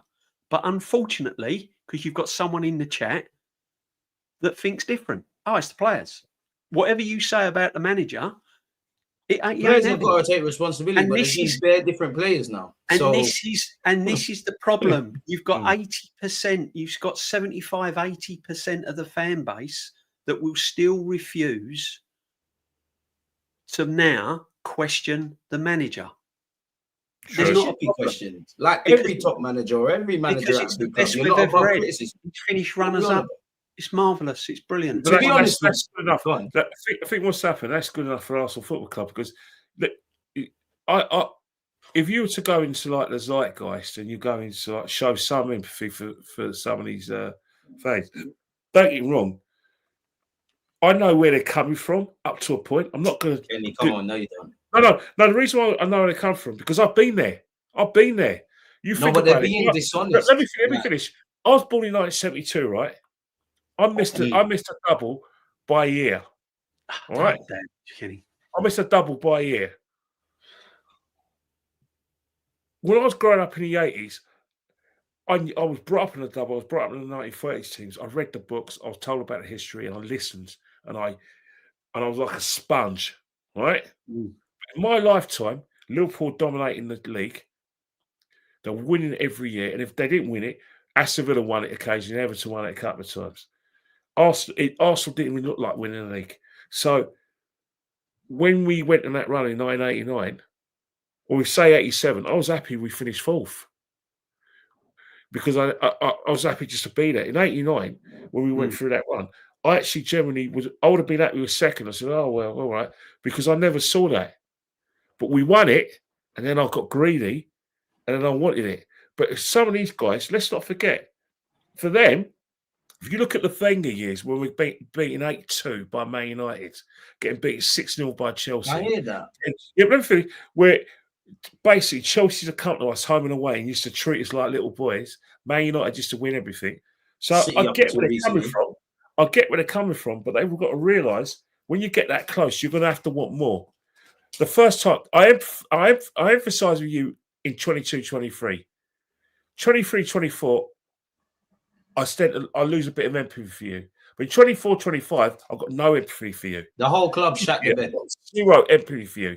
So I know where you come from. 22-23, I've got some empathy, but my empathy died in 23-24. And that's the thing, Kenny, because I don't think anybody on YouTube rates Mikel Arteta if we isolate him away from Arsenal more than me. But the difference is I like him as a coach. You manage my football club. And I find it silly that when things are going right, you're praising my man to the heavens. He's doing this and that. I've never met somebody that is praised to high heavens but held to such mediocre standards. If he genuinely has made you dream about the Champions League where we beat Real Madrid, where we've been second, where we're not getting, you know what you just said about young fans, they've seen us getting bullied and beaten up by City to the point where they're sitting back. If we are closer to getting over the line, why is it not fair to ask these questions year in, year out? There has to be something. And at some point, it has to be the gaffer. It has to be. They're frightened of change as well, some of these fans have not seen change. They're frightened of change. To them, there's no other person out there. We could get worse. We could get better. This is the question. This is the question you get asked all the time. Well, who else can do better? We even else can do better. We got that under finger. Liverpool fans weren't asking that question when Klopp left because Arne Slot came in. So even if they did, Slot has shown them that it can bang. There's life after things. You can do better. You know, there is life. There is life after Arteta. There are managers out there that can do a better job or take us to the next. You know why Liverpool won the league. You know why Liverpool won the league. You know why Slot won the league? Something simple. Experience. He knew about Liverpool's history, and he knew about the heritage of winning titles, and he knew about the foundations. Klopp. And he knows when he had Mo Salah, he had Van Dijk, and he said to people like Jamie Carragher and all those people like Danny Murphy saying they're happy with third place. He said, "How dare you?" It's Liverpool Football Club. Exactly. They took their job, given an opportunity. They ran with it. We haven't seen the presence. He told the beginning of last season, you should have won the league. You're better than Man City and Arsenal because you're Liverpool. These last 3 years, I was just going to say, man. I was just going to say, right? He knew the standards. He knew the standards, and this is the problem. We have let the standards drop. We've accepted that coming runners up is like winning. Unfortunately, it's courageous losers time. Going on about where it doesn't matter. It's only where you are now. Big you up for what you've done, but time waits for no man. I've said this time and time again. I've seen some great things under Arteta. I've seen some lovely football under Arteta. I've said this, and I appreciate that when he came in and he won the FA Cup. You know, I was gassed about that. I've seen some lovely football being played that season where we weren't expected to finish runners up and we was 8 points clear. You know, I saw some lovely over the line business. So there is a certain element of respect there, but there comes a point when there's respect and reality. There has to be a divide between respect and reality, and reality says that this man, on every single opportunity of winning something big, has got it wrong. And you've only got to go back to PSG in the semi-final. He got it wrong. Completely wrong. Bayern Munich got it wrong. Carabao Cup, Newcastle, got it wrong. UEFA Cup, got it wrong. So this is what I'm trying to say. When he bottled the 8-point lead, not even that. When we tried to finish 4th that year, and we had to go and we had to go to the Tottenham Stadium. Don't remind me, man. And we lost, and then we went to St James's Park and got bullied off the pitch. He got it wrong. So what I'm saying is, you can see all the evidence where he's not won anything and where he's got it wrong. But there's not much evidence really, apart from finishing runners up, where he's got a lot of things right. And I'm not saying he hasn't got nothing right, but there are more evidence getting things wrong in big games. You're just not learning from what he's failing us. Or you're not wanting to learn. That's my next point, DG. And I feel like we're talking about the same things. Learning. He's not learning this season. But you're not learning. He's not learning this season. He went to Anfield, played defensive when he should have had a go at them, right? If we'd have come out of Anfield, listen, I'm not saying coming out of Anfield losing whatever. If we'd have come out of Anfield and not won anything, but he'd have given it a really good go, attacking football, their goalkeeper making 101 different saves. We've had shots just flick off the bar, just go wide, blocked off the line, corners, and we'd have lost from a wonder goal. I'd have come out and gone, yo, I'll take that. I saw some pretty good stuff there. We've come out, and it gives you that lift. But it might not work today, but it might work the 3-4 times we need it to. But then he had another. Then he had another chance. Then he had another chance against Man City to prove that, and he didn't. So going back to your point, he's not learning. He never learned last season, and he not learnt the season before. So he's not learning from his mistakes. He's getting more and more.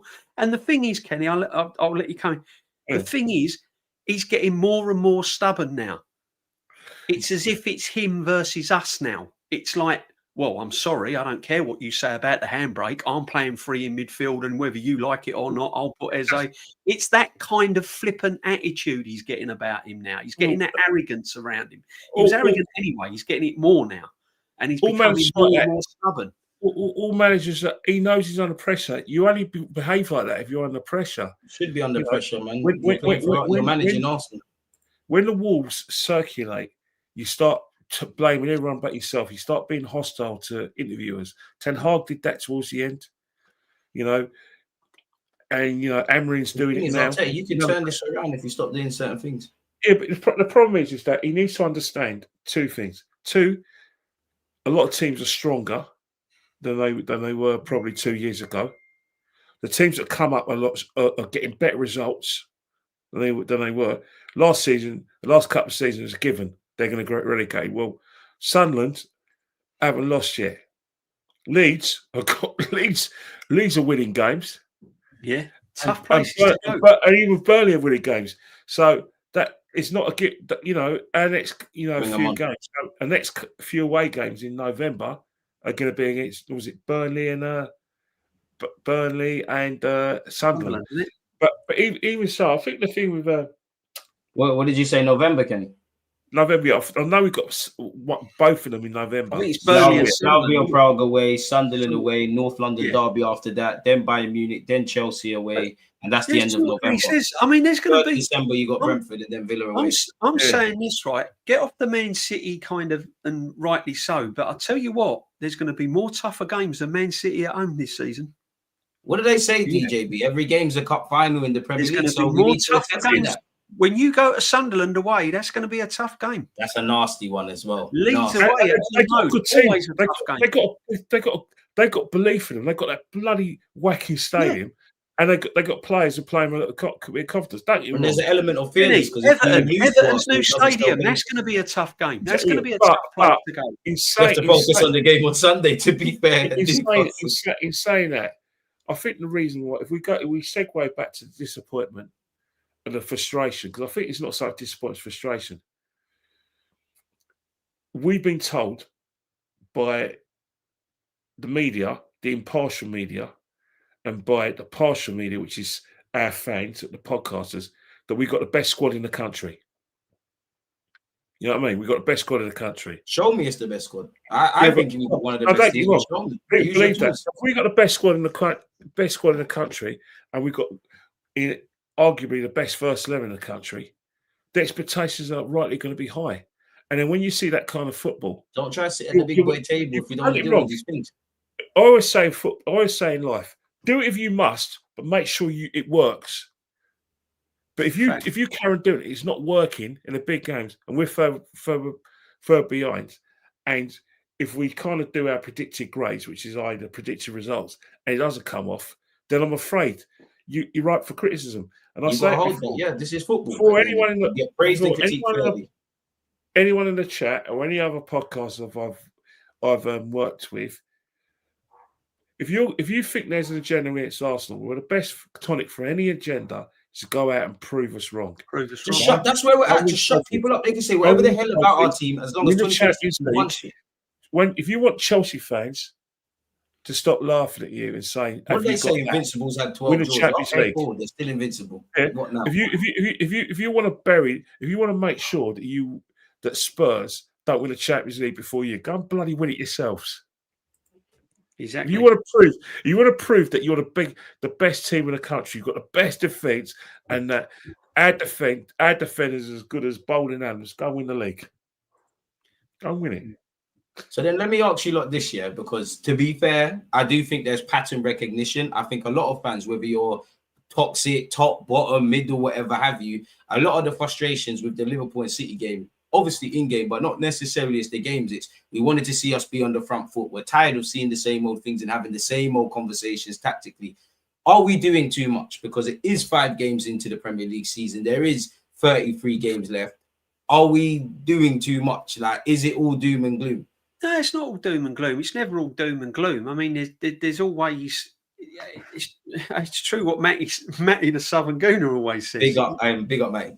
Big up all the time. It's true what he says. With this manager, it's always hope. It's hope FC. Unfortunately, in life, it's going down the chemist, and it's just hope, because there's nothing clear cut now anymore. It's just like you hope the manager changes his ways. You hope the manager starts to get more creative. You hope that he picks the right 11. You hope that, and that's what we're living off of. And that shouldn't be the case now. It shouldn't be the case. We've even got people in the chat debating what the score's going to be tonight against Port Vale. People just don't know. With this manager, it's got to the stage where you just don't know. I was like it last season. People were saying to me in streams, right, what do you reckon the score's going to be? We got South Everton at home, and I'm going, don't know. What do you mean? 1-0, 2-1 Arsenal? I'm like, I'm saying 3-1 today, man.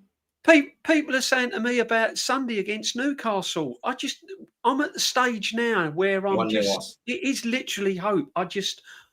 It ain't all doom and gloom, because it is only 5 games in. But all I'm telling you is now is that the cracks were there pre-season in the friendlies. There were signs that he hadn't changed. And the North London derby pre-season showed that. Every pre-season game apart from Bilbao. Right. And every game up until this point, whether we scored 5 or 1. Every pre-season game apart from Bilbao, there was similarities to last season. There was worrying signs there. And now we've come into the new season. To change these things. We've had the 2 biggest games early in the season where we've got a chance to prove a point, to prove everyone wrong. That's where I think our frustration is. And he still has not got over the line and done it. Right. So the cracks are there. So although it's early in the season, the cracks have still not been fixed. They are still opening up, and they're still there, and there's still a lot of problems that were there before. So we can turn around and say, yeah, it's only early in the season. But the fact of the manager is it's the same manager in charge of the football. Change now while you've still got a lot of football to be played. We're going to drop points. Liverpool are going to drop points. But change now. We all want it. DJ, I'm with you. Change now. I'll have a change now scarf. I'll have a banner. Where you can salvage this season. I'll do a demo. Change now. But it ain't going to happen. You'd be singing to the wall. And if Arteta don't change, make sure you win shit. Well, exactly. The change. Sorry, Kenny. The change should have come at the start of the season with a new manager. That should have been the change. 100%. I think that we're in the next couple of ranks. I think Liverpool's success last season took everyone, blindsided everyone, because we generally thought. No, not all, Kenny, because those that were trashing Liverpool, suddenly they turned around when we had egg in our face and said, "Oh, well, even so, Liverpool were 5 points ahead of us going into the game in February 2024 on the back of knocking us out of the cup. If Liverpool have won that game, they would have been 8 points ahead. We actually narrowed the gap to 2 points, and in the end, in a kind of like swing election style, we ended up finishing 7 points ahead of them. They were on average 7 points ahead of us almost every point. What it told us, they weren't good enough, and that it was really us and Man City, the trendsetters. So you would expect with Man City falling off the curve or going behind the 8 ball, it would have been us. But it never transpired because Liverpool's mentality was better than us. But the thing is, when people say it's only after 5 games, that's correct. But let's not forget, I did say in pre-season, when we did a podcast every Wednesday, and we got some excellent views, despite the fact there was no football discussed, by the way. Yeah, big I thought I'd add that in anyway. I did say that every Arsenal podcast, every Arsenal match will be carefully scrutinised by everyone, whether you're an Arsenal fan or not, which means every game Arsenal play is like a cup final. So when people say it's only after 5 games, they mean it, but in essence, it's slightly an issue. It's an issue, it's an event, and it's like a movie premiere every Arsenal game, because the pressure on Arsenal is excruciating. It's going to be like the longest season we're ever going to have, where every time. Oh, come on, man. Boston, you talk about 27 injuries. Everyone gets injuries. Liverpool just got one of their new signings got an injury. He's got a new injury. ACL, man. Damn. ACL. Please, you know what I mean? Let's not lower everyone gets injuries. We've got injuries again. This is the game. We weren't good enough. We weren't good enough. Except we weren't good enough. If everyone's fit, then we win the league. Nobody can answer that 100%. You don't know that. More to fact is, we weren't playing well enough. Even before the injuries, Boston, we weren't playing well enough. Just accept it, like I have. We had no injuries against PSG. Yeah, we weren't good enough. That's what happens. The right team won the league. The right team won the Champions League. And they won it at Canada, didn't they? I know we finished runners-up last year, but we was never in a title race. I think the average points throughout the season last season, we were 7 points behind. We were 7 points behind on average. Not to mention the shit show of the summer we had in the window as well. We were 7 points behind on average last season, all through the season against Liverpool. We was never top, 7 points behind. We're 5 points now, and we're five games in. Bearing in mind, some of our best results in the last few years have been not with our strongest 11 on paper. I've seen my team in the league with injuries as well. As we sit here now, we're 5 points behind Liverpool. We was on average 7 points behind them last season, and they took their foot off the gas. They strolled it. If they really, really wanted to go and get 110, 20 points, they could have done. They just didn't bother. They knew they were drunk. There's a danger, right? There's a danger of them doing it again this season. There's a danger. You can imagine, right? They will do it. No, they can't. It's unacceptable if they do. We can't. Yeah, can you imagine if they're still in the Champions League? And God forbid it don't happen, but if it did happen like it did last season, can you imagine if they were in the Champions League last season? They played anyone but PSG. They probably would walk the Champions League. It's only because they played in the PSG team. That's a good point in the chat about the PSG team that I didn't recognise. The PSG team that came to Highbury, and I still say our best performance last season was PSG because everything worked. The way we played, the way we attacked, everything worked, and we dominated the game. And off the ball, we were excellent. I don't regard Man City at home. I don't regard any of those other games where we thrashed teams as the best. No. I don't regard Real Madrid apart from the two wonders. And I give it Real Madrid. No, PSG at home was our best performance because everything was perfect. It was a good depleted Real Madrid, depleted side against Madrid. We were excellent in every discipline. But we had some bad ones. We had some bad games last season, Kenny. I mean, Everton. We keep shooting ourselves in the foot. Southampton. I mean, there were some shockers last year. But you know what? You know what? You know how we play against Nottingham Forest? I regard that as one of our best points is PSG because everything worked. Yeah, it did all work. There was no weaknesses and no bad play. Yeah, we started. And what do? We go back to square one again. Look at that. Look at the game out of Forest. What was it? Then we went to Bilbao. He named the team, and everyone went, "Oh, man.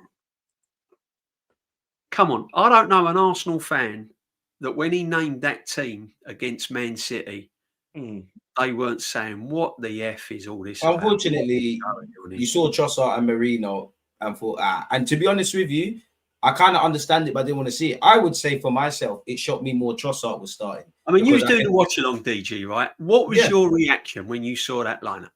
I was disappointed because it screams to me we're just going to keep, and I don't disagree with the rhetoric, but I think we're at that stage where we need to put out a statement. Like both of you said, we're at home. I'm not disappointed with Marino starting because I thought that would be the case. Like, I can't be disappointed. I was angry with it. I didn't want it. But I think every Arsenal fan in their heart knew you weren't seeing Odegaard. You definitely weren't seeing Wanyeri. You knew in your hearts you weren't seeing Eze. It's just the same old kind of thing. And I do think for Mikel Arteta, just you need to attack 10% of unpredictability, because that is gonna, we sat here on this live stream and I said one thing in the Liverpool game. One thing that annoyed me is Slot was obviously proactive at half time, and then he made subs, but more like Szoboszlai being further up. I always wonder, and I wonder with these managers and mainly Slot, how much confidence did he have changing what he needed to change in his team, knowing that Mikel Arteta is going to stick to the script? I'm not even trying to criticize Mikel Arteta at this moment. I just feel we're at that stage. We need to be unpredictable. We need to evolve. We need to be unpredictable. 98% of the things I'm angry about is in the final third. If half of our attackers were available for transfer, half of these guys will get signed by other Premier League teams. If they all signed for random Premier League teams, we'd be looking at them differently. I think you've got the tools. It now comes down to the tradesmen. And what frustrates me is I think I'm doing both of you a disservice, because it does feel when we isolate it from Arsenal, City or Liverpool or whatever, we have found ourselves talking about the same things day in, day out now, which is where it's jarring, though. If nothing changes, nothing changes. Nothing changes. Nothing's changed from last season. The expectations are very, very high. I think when you see the players that we signed, and you look at the squad, you know what? On paper, there's no weaknesses. There is actually no weaknesses. That's a bloody good squad, That's on the eye, that's a very, very good squad. Great squad. I mean, even the guys we want to sell are not bad. I mean, Saliba would walk into most teams. Gabriel would. Eze would. Rice walks into any team. The Madueke you criticise was England's. Is an international. Madueke's been England's best player, hasn't he? And he's been decent for us. Nobody can waffle about it. Listen, I'll hold my hands up. I didn't want Madueke. But we see the method to the madness. I thought the signing stunk at the time.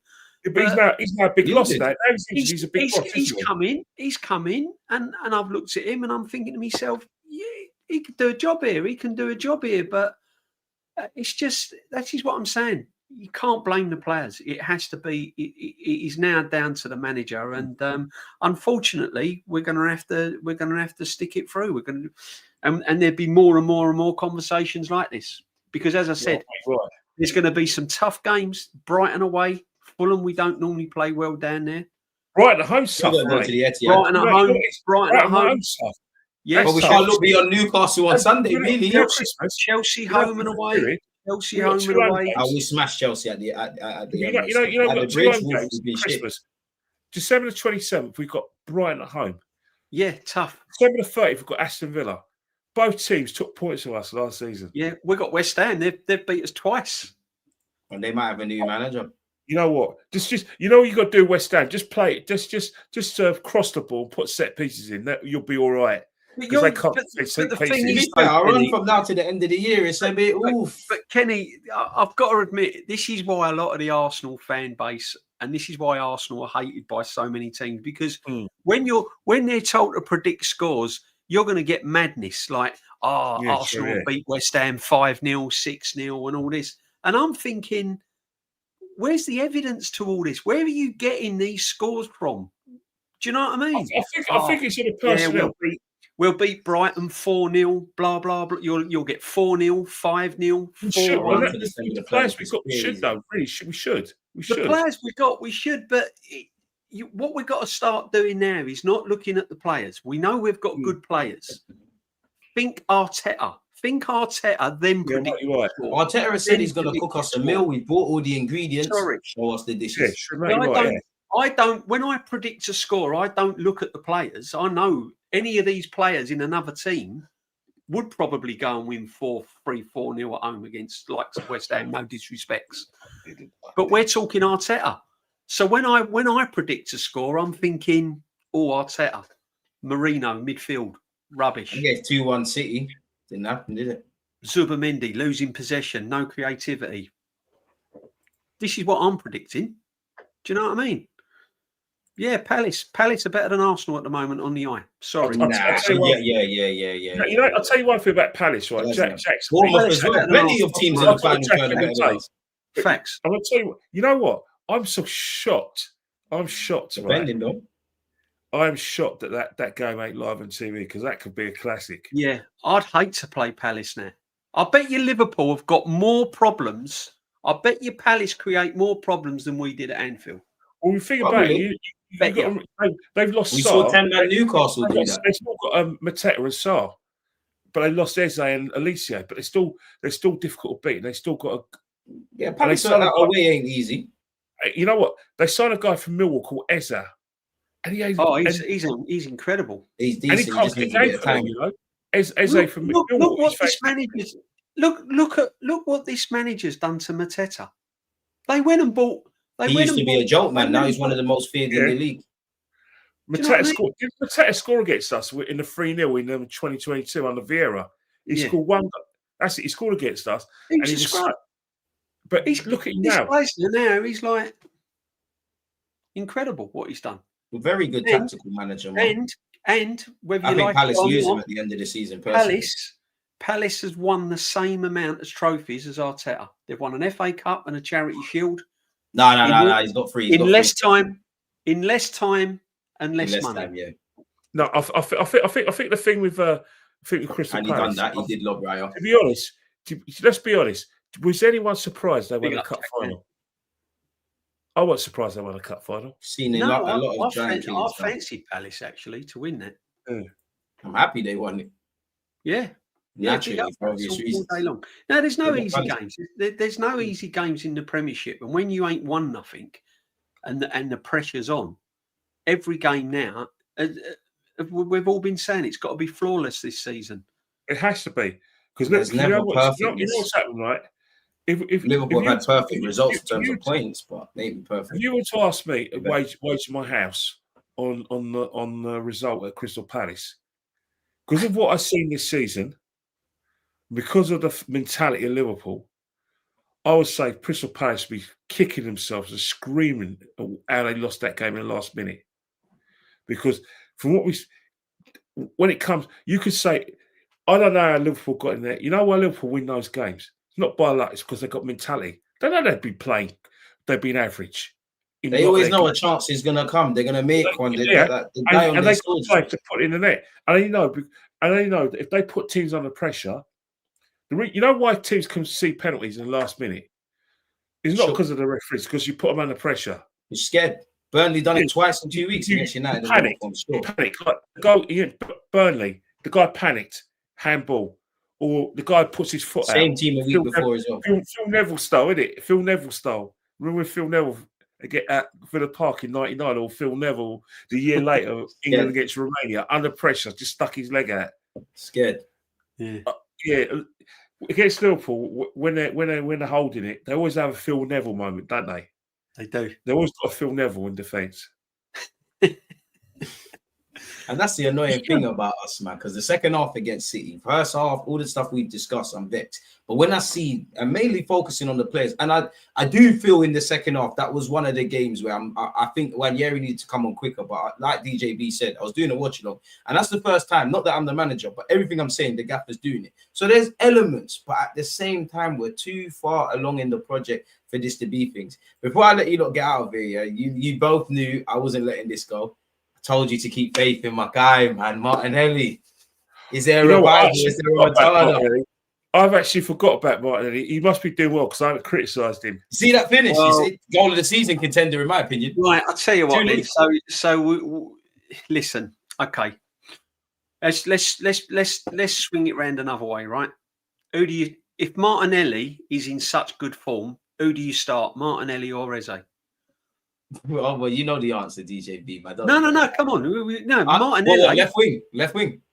Well, Martinelli's balling out, right? Martinelli, and who'd have thought, that Martinelli scores 2 goals playing down the middle? Who'd have thought that? Yeah. Not that Unai Emery played him down the middle and he scored 15 goals. And last season, when we didn't have a number 9, we were saying put Martinelli down the middle, and the geezer was playing him out on the left all season. Because it would demand Arteta changing his whole tactics through the middle. This manager again, but no, give Martinelli his due. He's come off the bench. I told you, keep the faith, lads. Right? All this finishing lark. No, he's not a finisher. He's a sub. Right? He's a substitute. That does kill me from Arteta. No matter how you shape it up, they're not little kids. You know you're on the bench. Let's not get bogged down with all finishers. Another buzzword that the manager. That does kill me with Arteta. Right? He's a super sub. Yeah, super sub. He comes off the bench and he has scored. That's all you can ask for. Can you rely on him for 90 minutes? Hasn't shown it. Game in, game out. No, hasn't shown it. You can't. No. You can't. This is why I wanted the left winger in the summer. On top of, I think we had a good summer, but I really think we missed the trick not having an out and out. Let him have his flowers for coming off the bench and scoring vital goals. Give him that. That's his thing. Even though he shouldn't have wasted 2 minutes celebrating, go get the ball and get to the halfway line and try and get. I was actually talking about. I was thinking about that. Zubi got the ball. You know the reason why I've never joined this debate about the celebrations for 2 reasons.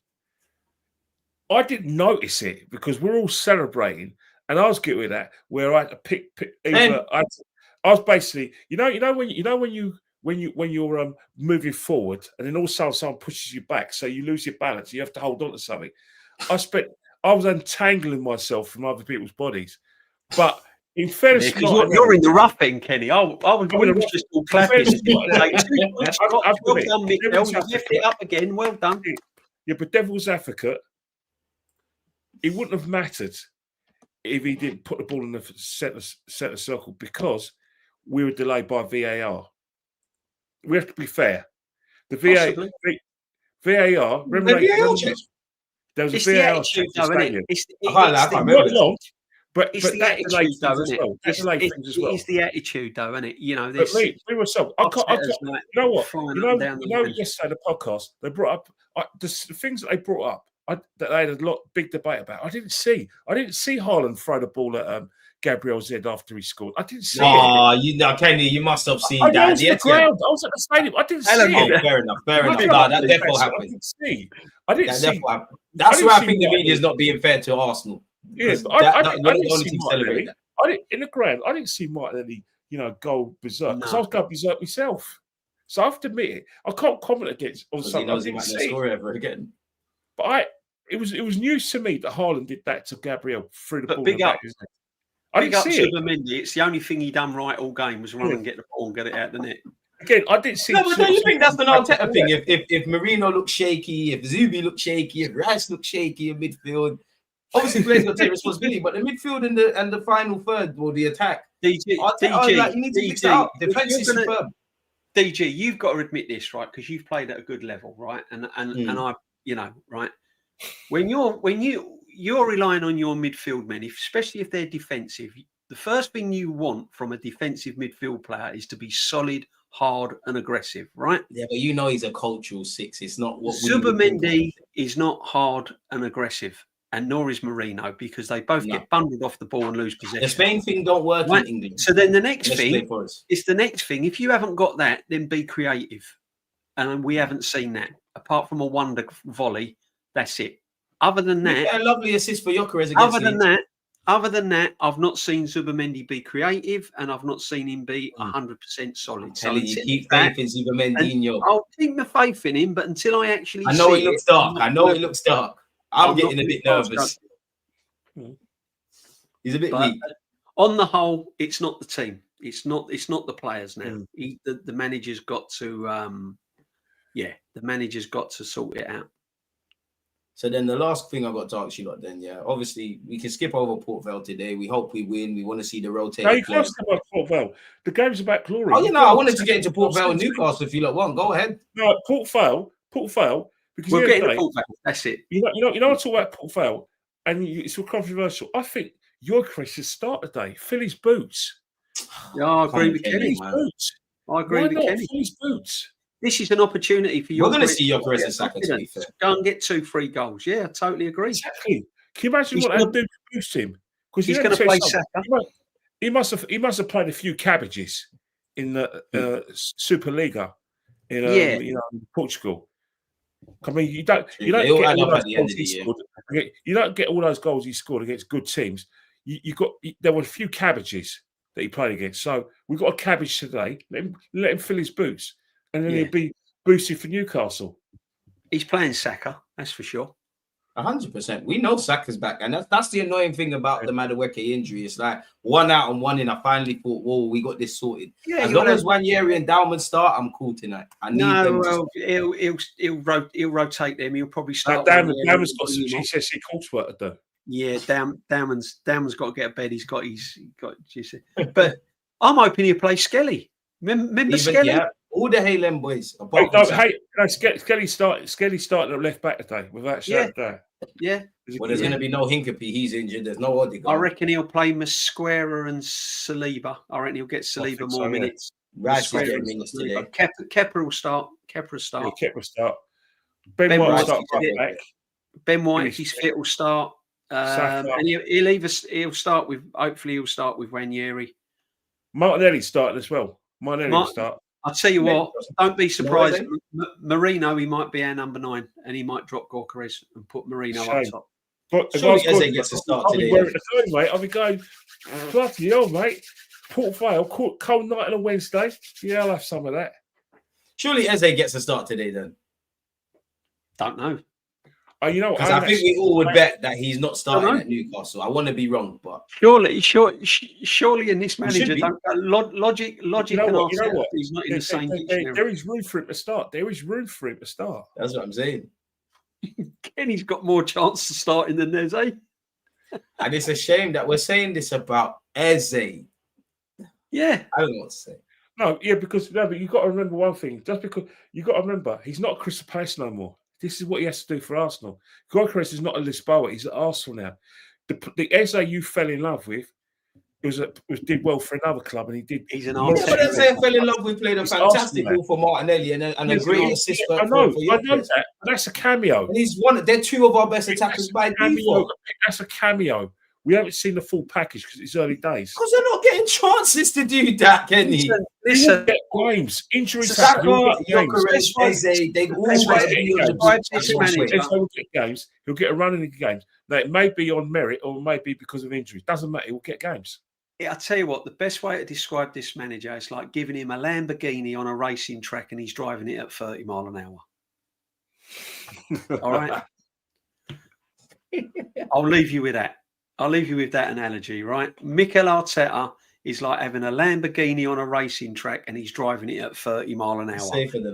You know that car can do 250 mile plus, and he's not going to get a speeding ticket, but he'll just keep it nice and safe. Arteta, just win us something, man. Just please, like the fans need it. We need it, man. You know what? I know you've got to go. I know you got to go because you're not going to pay for your option. But I'll tell you something now. As perverse as it sounds, a day out of Wembley is a good tonic for people because people have short memories if we have a good day at Wembley and we win.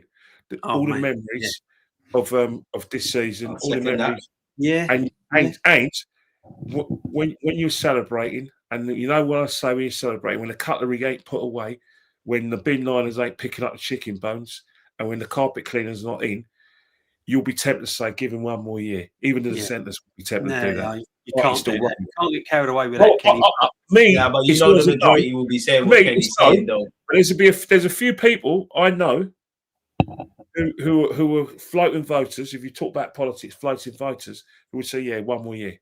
Just give us that day out." Yeah, but the thing is, right, I said that, I mean, I know you got to go, you're going to do your watch along as well, though. The thing is, right, I said that the players need this Carabao Cup. This is why it's important. This is where I'm at. Because the finals played in February or whenever, February, March time. Finals played early in the season. If you win that and you're still in the Champions League and striking distance to the Premier League, it gives you a lot of psychological boost. Psychological, it gives you a nice boost. It gives you confidence. Oh, yeah, like Marino, first trophies they won was the League Cup. Yeah, so exactly, and that gives you the confidence to go on and win something else. Right? It also galvanises the fans a little bit, and you know. And we get a little bit of a break. We're shameless. If we win the Carabao Cup, we're shameless. We've got buses and all sorts going on. You could be like Newcastle. That's what I'm. You could be like Newcastle. Yeah, exactly. And Arsenal in 1987, win the League Cup and have a sleep afterwards. Exactly. In 1987, we won the League Cup. We decided we went played as though we were in a coma. And look at Newcastle. When they won the League Cup, their first trophy since 1969. They weren't exactly the hungry team afterwards, were they? So no, exactly. But you know, we all know what's going to happen. He'll get through this round, and it's the next round that he opens the bin and just goes. You got to the semi-finals, so you got to go one better, man. DJ Sooty's been really naughty, isn't he? He's trying to like reel us in and trying to catch us out here, isn't he? Yeah, dig him up, man. I mean, he's got like there can't be Arteta out if he wins the league, isn't it? Like, well, if there is, he's won the league, isn't it? That's a very provocative question. In order to say, right, I'm going to hold these guys to that. Well, let's put it another way. I would. That's what we want. I'd want him gone because what you got to realise is if he won the Prem, if you give him another 3 years contract, if he wins the Prem, then initially he's won one Premiership in 10 years. Wenger went for less than that. When you put it like that, say you're wrong. To be fair, this is what I'm saying. You've got to lay the facts down. When you get a question like that, you got to change it the other way. Right. So he wins the Prem this year. He gets another 3 years and wins nothing. So in 10 years, he's won one Premiership at Arsenal Football Club. Wenger was sacked for less than that. Crowds were fighting on the terraces. To be fair, Arteta is praised for things Wenger was killed for. So my answer to that is gone. He's had his chance. You know what? He can go. You know what? You know, like Bobby Robson when he won the European Cup Winners' Cup. He can go out on a bang, on a glory. He can go out on a glory. He knew he was getting sacked, right? You know what he did? I could just imagine Bobby Robson going up to the president of Barcelona and said, "Right here, bang, here's the European Cup Winners' Cup." Yeah, but we know KSC is not operating like that. Listen, we know our owners are not operating like that. But then I can say to him, look, we had a manager. He went the long way round the old woods to go and win it, but he eventually won it. But I still need to build Graham one before you build one for Arteta. Don't start statues with Arteta. If you're building a statue for Arteta, you build George Graham one. I'm going to hold you to that. In fact, don't get a statue until I'm going to get you out your house. I'm going to take you. Make sure you get all the cement. I'm going to make sure monitor you're building the one for George Graham. I'm going to make you build one for George Graham. If he gets a statue before George Graham, honestly, they want to give Ian Wright one before George Graham. Can't give Ian Wright one either. No. Right, Ian Wright can't get a statue. No. Before George Graham.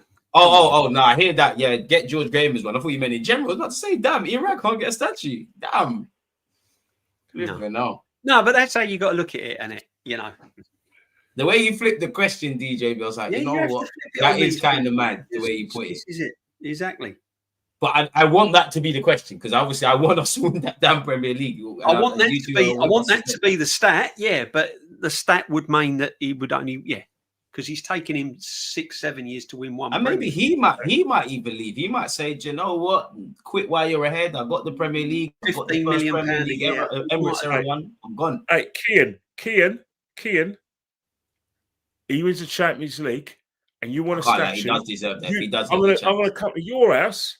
I'm going to march you down to like a plot of land that I've already organised, and you're going to build 2 statues, one for George, and then when you're finished with being George, then I might let you have one for Arteta. But don't forget to win the dog in with him as well. All right. Keane, that's you. If you're building stats, as well. I mean, that's a stackable offence in itself, isn't it? Getting a dog that when you've won nothing and calling it win. From a coaching perspective, I get it, but that's where my frustration comes from. Is that we're doing everything towards being winners, apart from actually winning now. Hey, guys. I mean, I don't know what's better: him having a dog called Win, or him in the documentary. The little bit of the little snippets I was shown where he's talking about light bulbs. Oh man, light bulbs. I like all that stuff, but that's just towards winning. Now we need to win. Speakers, you'll never walk alone at the training ground. I like all that because it's made us better. But now you need to win. You like the one about light bulbs? You like light bulbs? I like all that mad stuff from a coaching perspective. But my thing is that's all geared towards mentality and winning. Get over the line now. DJB, shall I get a light bulb? We just like. Yes. I mean, me personally, I wouldn't do that. If one of our managers rock up to the training ground with speakers and stuff like that, I'm like not training. I would have been going out and thinking. Yeah, but these players, you know how the players are. They're different now. Yeah, the players go away and talk and probably think, do you know what? He's lost the plot. This guy, you know, we've got. I don't even think they do. I just think it's a generational thing. I think they're all on that. I think they're on that. Leave them. I think it gets them going. Anyway, Arsenal 2, Port Vale 0 and 1-1 on Sunday. You know what? It'd be 2-1 both. 2-1 against Newcastle, 3-1 today. I'll tell you one thing. From on a serious level, I think that if you're a striker and you're struggling for service, even though you got 3 goals, you want to play every game, and I think he needs to fill his boots. True. You know what I mean? You can see he's just on scoring as well, to be fair. The only time we might be creative, Kenny. Have you noticed he might be creative because he might play Ranieri and all of that. Have you noticed that Man City, like last season and the season before that in certain FA Cup games and in certain FA Cup games and certain League Cup games, Haaland played because you know, like when you're a striker and you need to play, he was playing games in those games. That sharpness. You get that sharpness. And I think from a sort of man management point of view, I'll play Gyökeres today. Yeah, I mean, if it was a Champions League game on a Tuesday, all these guys would be playing. If you're a striker, you need to be playing. You need rhythm. You know what I mean? Here's a question for the chat then. If he loses tonight, all you Arteta in, right? If he loses tonight, do you take your posters off the wall and sack him? It's not for me. I mean, you used to put it's mad Arteta, man. It's mad. DG, what happens? Come on, man. Mean, I quite like you got to go, man. Like, it's embarrassing, man. It's embarrassing. I'm not trying to join United with the giant. Port Vale lord it over us tonight and knock us out. Yeah, I'm not on that. You need to get over the line, and with us, we've got no given right to say we're focusing on this tournament and that tournament. We need to win something. And I'm more optimistic about the FA. What about if he loses at Newcastle? What about if he loses at Newcastle and fails against West Ham at home? We'll cross that bridge when we get there. He's not losing at Newcastle. I don't think we're losing at Newcastle. No, I think it's a draw. Choosing to pick positive. I think it's 1-1. Draw's no good to us, isn't it? So, like, draw's no good to us. If we draw, we're all a decent performance against Newcastle. To be fair, surely. What do you win? Specifically, win at St James's Park. Win, like a win. What you constitute as a good performance is just win at all costs. But that's where we're at. You need to just win. Yeah, I agree. Obviously, there's times where you could lose games and play good and win and play shit. We've seen that already this season. Liverpool not playing. You just need to win games now. You're right. Liverpool not playing good football, but they're winning every game, and everyone's forgetting the performances. Although their fans talk about it, their fans say it's not sustainable. But the table don't lie, because their fans are probably you know who writes Liverpool off more than an ignorant Arsenal fan? Their fans. And their pundits. Nah, their fans off. If you go on the right forums and you go on the right, handles, Liverpool fans, they were complaining after the Everton game, saying, "Oh, we got dominated. This ain't sustainable." They said the same thing after Burnley. Every game they played, with exception of Arsenal, they've been critical of their team. Yeah, but they're gonna get standards, Kenny. Standards, mate. This is what I'm saying. The standards that Arsenal have dropped. It's become acceptable now. It's become acceptable just to do well and finish runners up. It's not acceptable at big clubs. Real Madrid don't accept it. Barcelona don't accept it. No other big club with ambition, would accept over £1.3 billion spent and a manager 6 years. And the manager 6 years with one FA Cup. No big club would sustain that. Not nowadays. They might have done years ago. This is what I'm saying. We have. They did it under nil, though, didn't they? No, but what I'm saying is, years ago, Kenny, Arsenal have always had a history where they've kept faith with their managers and all of that, and we've stood by the like West Ham. Do you remember back in the day? Obviously, you're from East London. Do you remember back in the day? Before John Lyall got sacked in '89, West Ham never sacked managers. No, exactly. Yeah. No, never. And it wasn't the thing then. But nowadays, with the modern football, it's just not heard of nowadays. Arsenal has been an exception, isn't it? The only managers who haven't lasted more than 2 years are Bruce Wright and Unai Emery. Bruce Wright lost to Tressenham. He fell out of Ian Wright. Let's just cut the cord. Not like Ian Wright fell out with Ian Wright. That was it. Ian Wright got him a sack.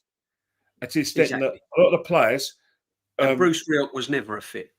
Yeah, but even if he was never fit, the players turned against Ian Wright. Yeah, they did. Yeah, exactly. The players and Stuart Houston turned against Ian Wright because they blamed him for Bruce Wright losing his job. Because there were times, remember the beginning of the season, the beginning of the 96-97 season, he was on the bench because Stuart Houston wouldn't select him.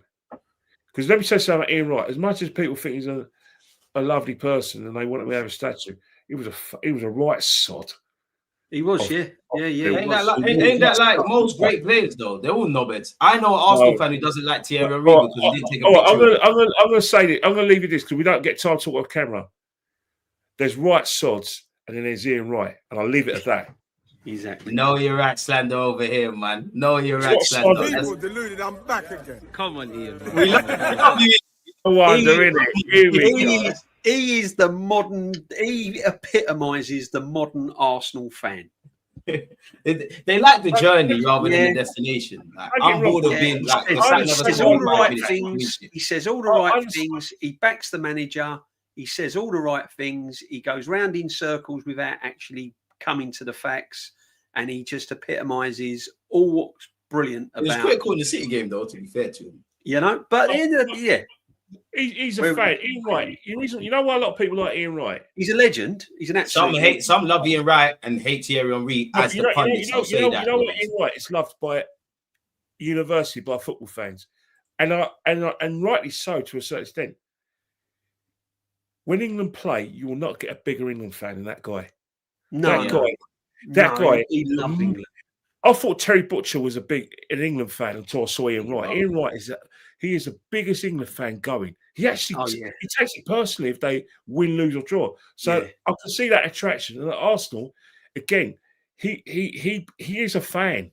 He's a fan. So I understand that respect thing. Yeah. What I'm talking about the Ian Wright thing is not Ian Wright thing. Yeah, they're things that talking about Ian Wright the player. Yeah, there's things that I thought you should be really doing that. But in terms of like the situation between 96 and 97, it's not me making up stories. The players were pissed off Ian Wright, and Ian Wright actually said something. Yeah, it was basically told the players to go forth and multiply, and then he wore a shirt after he made up and said, "I still love the lads." But he did insinuate in the newspaper that certain players were basically arse lickers, and that the reason why they love Bruce Wright because they wanted to get Managerial. And he was partially right. But the thing with Ian Wright, you've got to remember one thing. Ian Wright had so many doors slammed in his face before he made it as a professional, and his personal life was a tragedy. A true story of adversity, man. Tragedy. Make you cry looking into his life. 100%. As a kid, his life was a tragedy. Incredible. Horrible stepfather and a mother who a laddie stepfather. Prison as well. Goals he scored. Incredible. Game late. Can you imagine if he was playing under Arteta now, he'd probably only score about 10, 11 goals a season. Can you imagine it? Can you imagine Ian Wright? If you saw how Ian Wright played for us and now he made it footballer, How the hell did Brighton tell him down? Brighton told Ian Wright that in '84. Yeah. You know the guy that they chose over Ian Wright in 1984, in 1983 was a guy called Joe Penny. Do you remember him? Yeah. I definitely don't. Exactly. Joe Penny. Chris Catlin said that Joe Penny was a better prospect than Ian Wright. I mean, I know who Ian Wright is. I couldn't tell you who that guy is. I might be ignorant due to age. And who was the manager that made him into a baller? The one that hasn't got a statue. George Graham. Best manager we've ever had. You know what? It's criminal he ain't got a statue. Is it because he managed them lot down the road as well? I don't know. Great manager.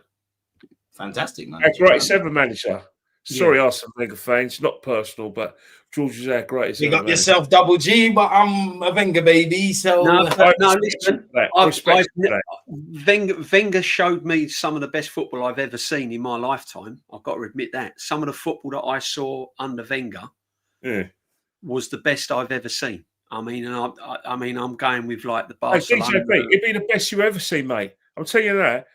I've never seen Stadium as well. First foreign manager, he's the greatest man. When you're talking tactician, in-game management, and getting the best out of pretty much bang average players, right at the time, George Graham was just incredible as a manager. As like when the chips are down and you need something, he was the man. Whereas quality, like football-wise, Wenger's football. Do you remember Palmer? Remember the European Cup Winners' final in '94? The only manager missed out by a year. Since the only manager that could have got, because the Palmer team was an excellent team. Oh, that Palmer team was balling. Brolin, the players they had no right to win that game, but George Graham manufactured a 1-0 win. Yeah, we had no right to win at Anfield. Totally. Oh, you mean you can define the odds if you believe and have some tactics? Look what he turned Alan Smith into. Jeez, man. Yeah.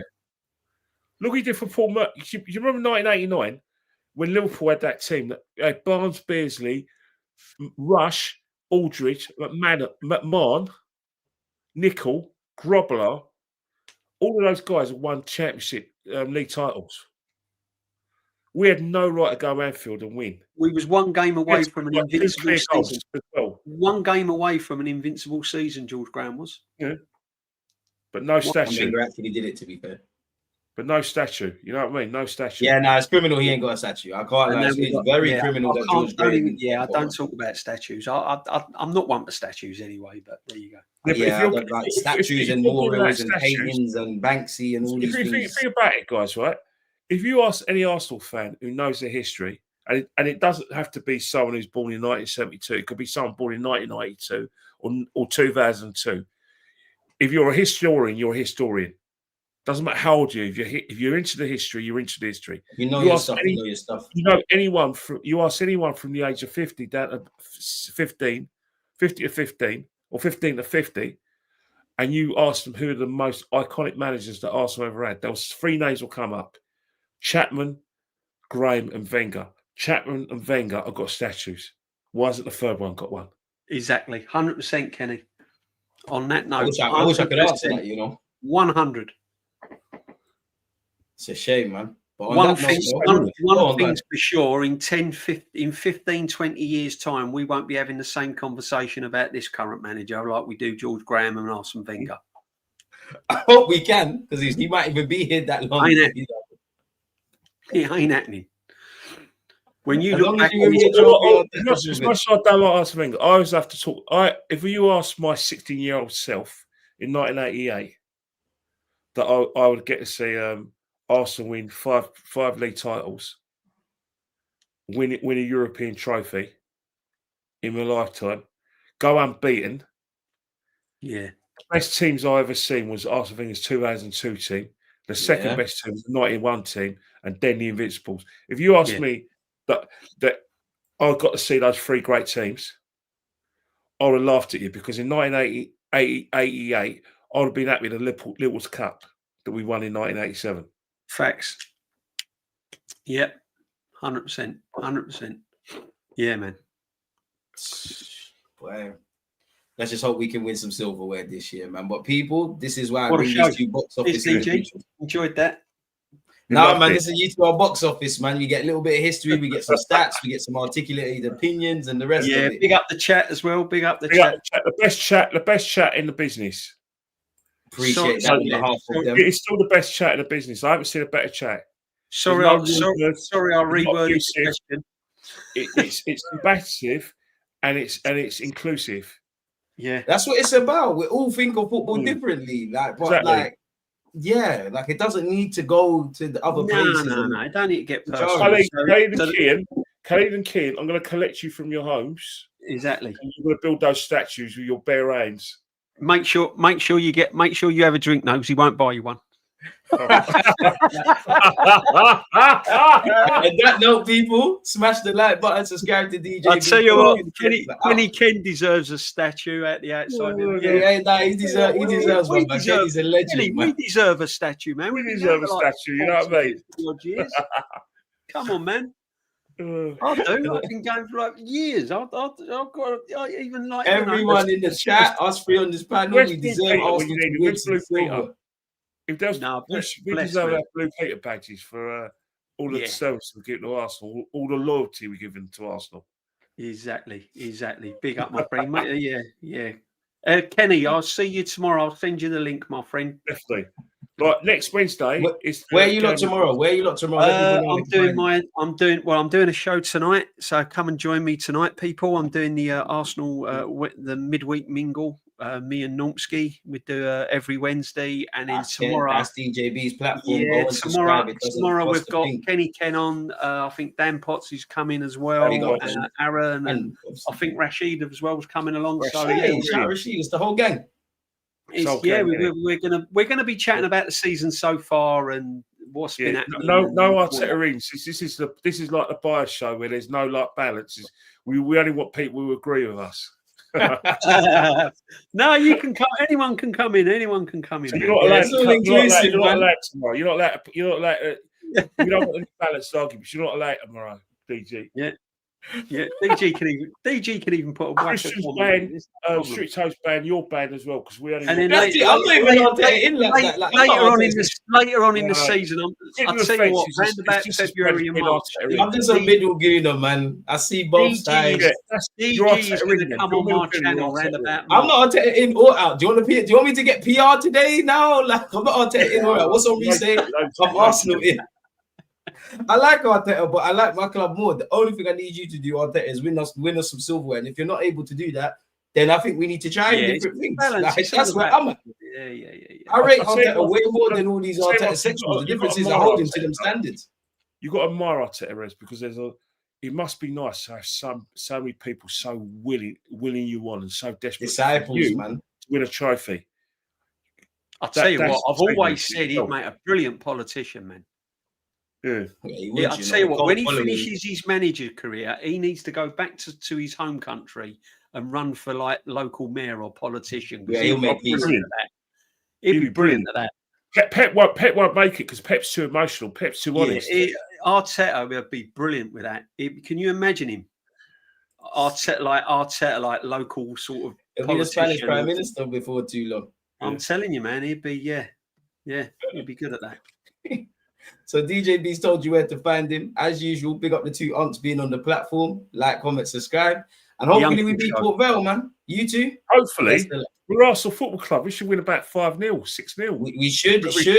You know what they say about expectations? They lead to disappointments. We should win, innit? Like, it should be a nice day out. If I'm Victor Gyökeres, if I'm not starting the day, I'm kicking off. Yeah. All right. Enjoy the watch along. Enjoy the watch along tonight. Enjoy the watch alongs and everything. Make sure you sub to this man as well. Come on. So most importantly, follow DJB. We've got the lads back here next Wednesday. Hopefully next Wednesday we're speaking about positives about next Wednesday we've got a home game in the Champions League. So we might have to change that, people. We might have to change that. Me and Kenny will be at Olympiakos. Yeah, now people, I will coordinate with them at some point. We're going to get cold and get chill blames. He's going to be a nice warm studio in the West End. Yeah, and on that, it's not in the West. It's actually London Bridge. But on that note, bye, man.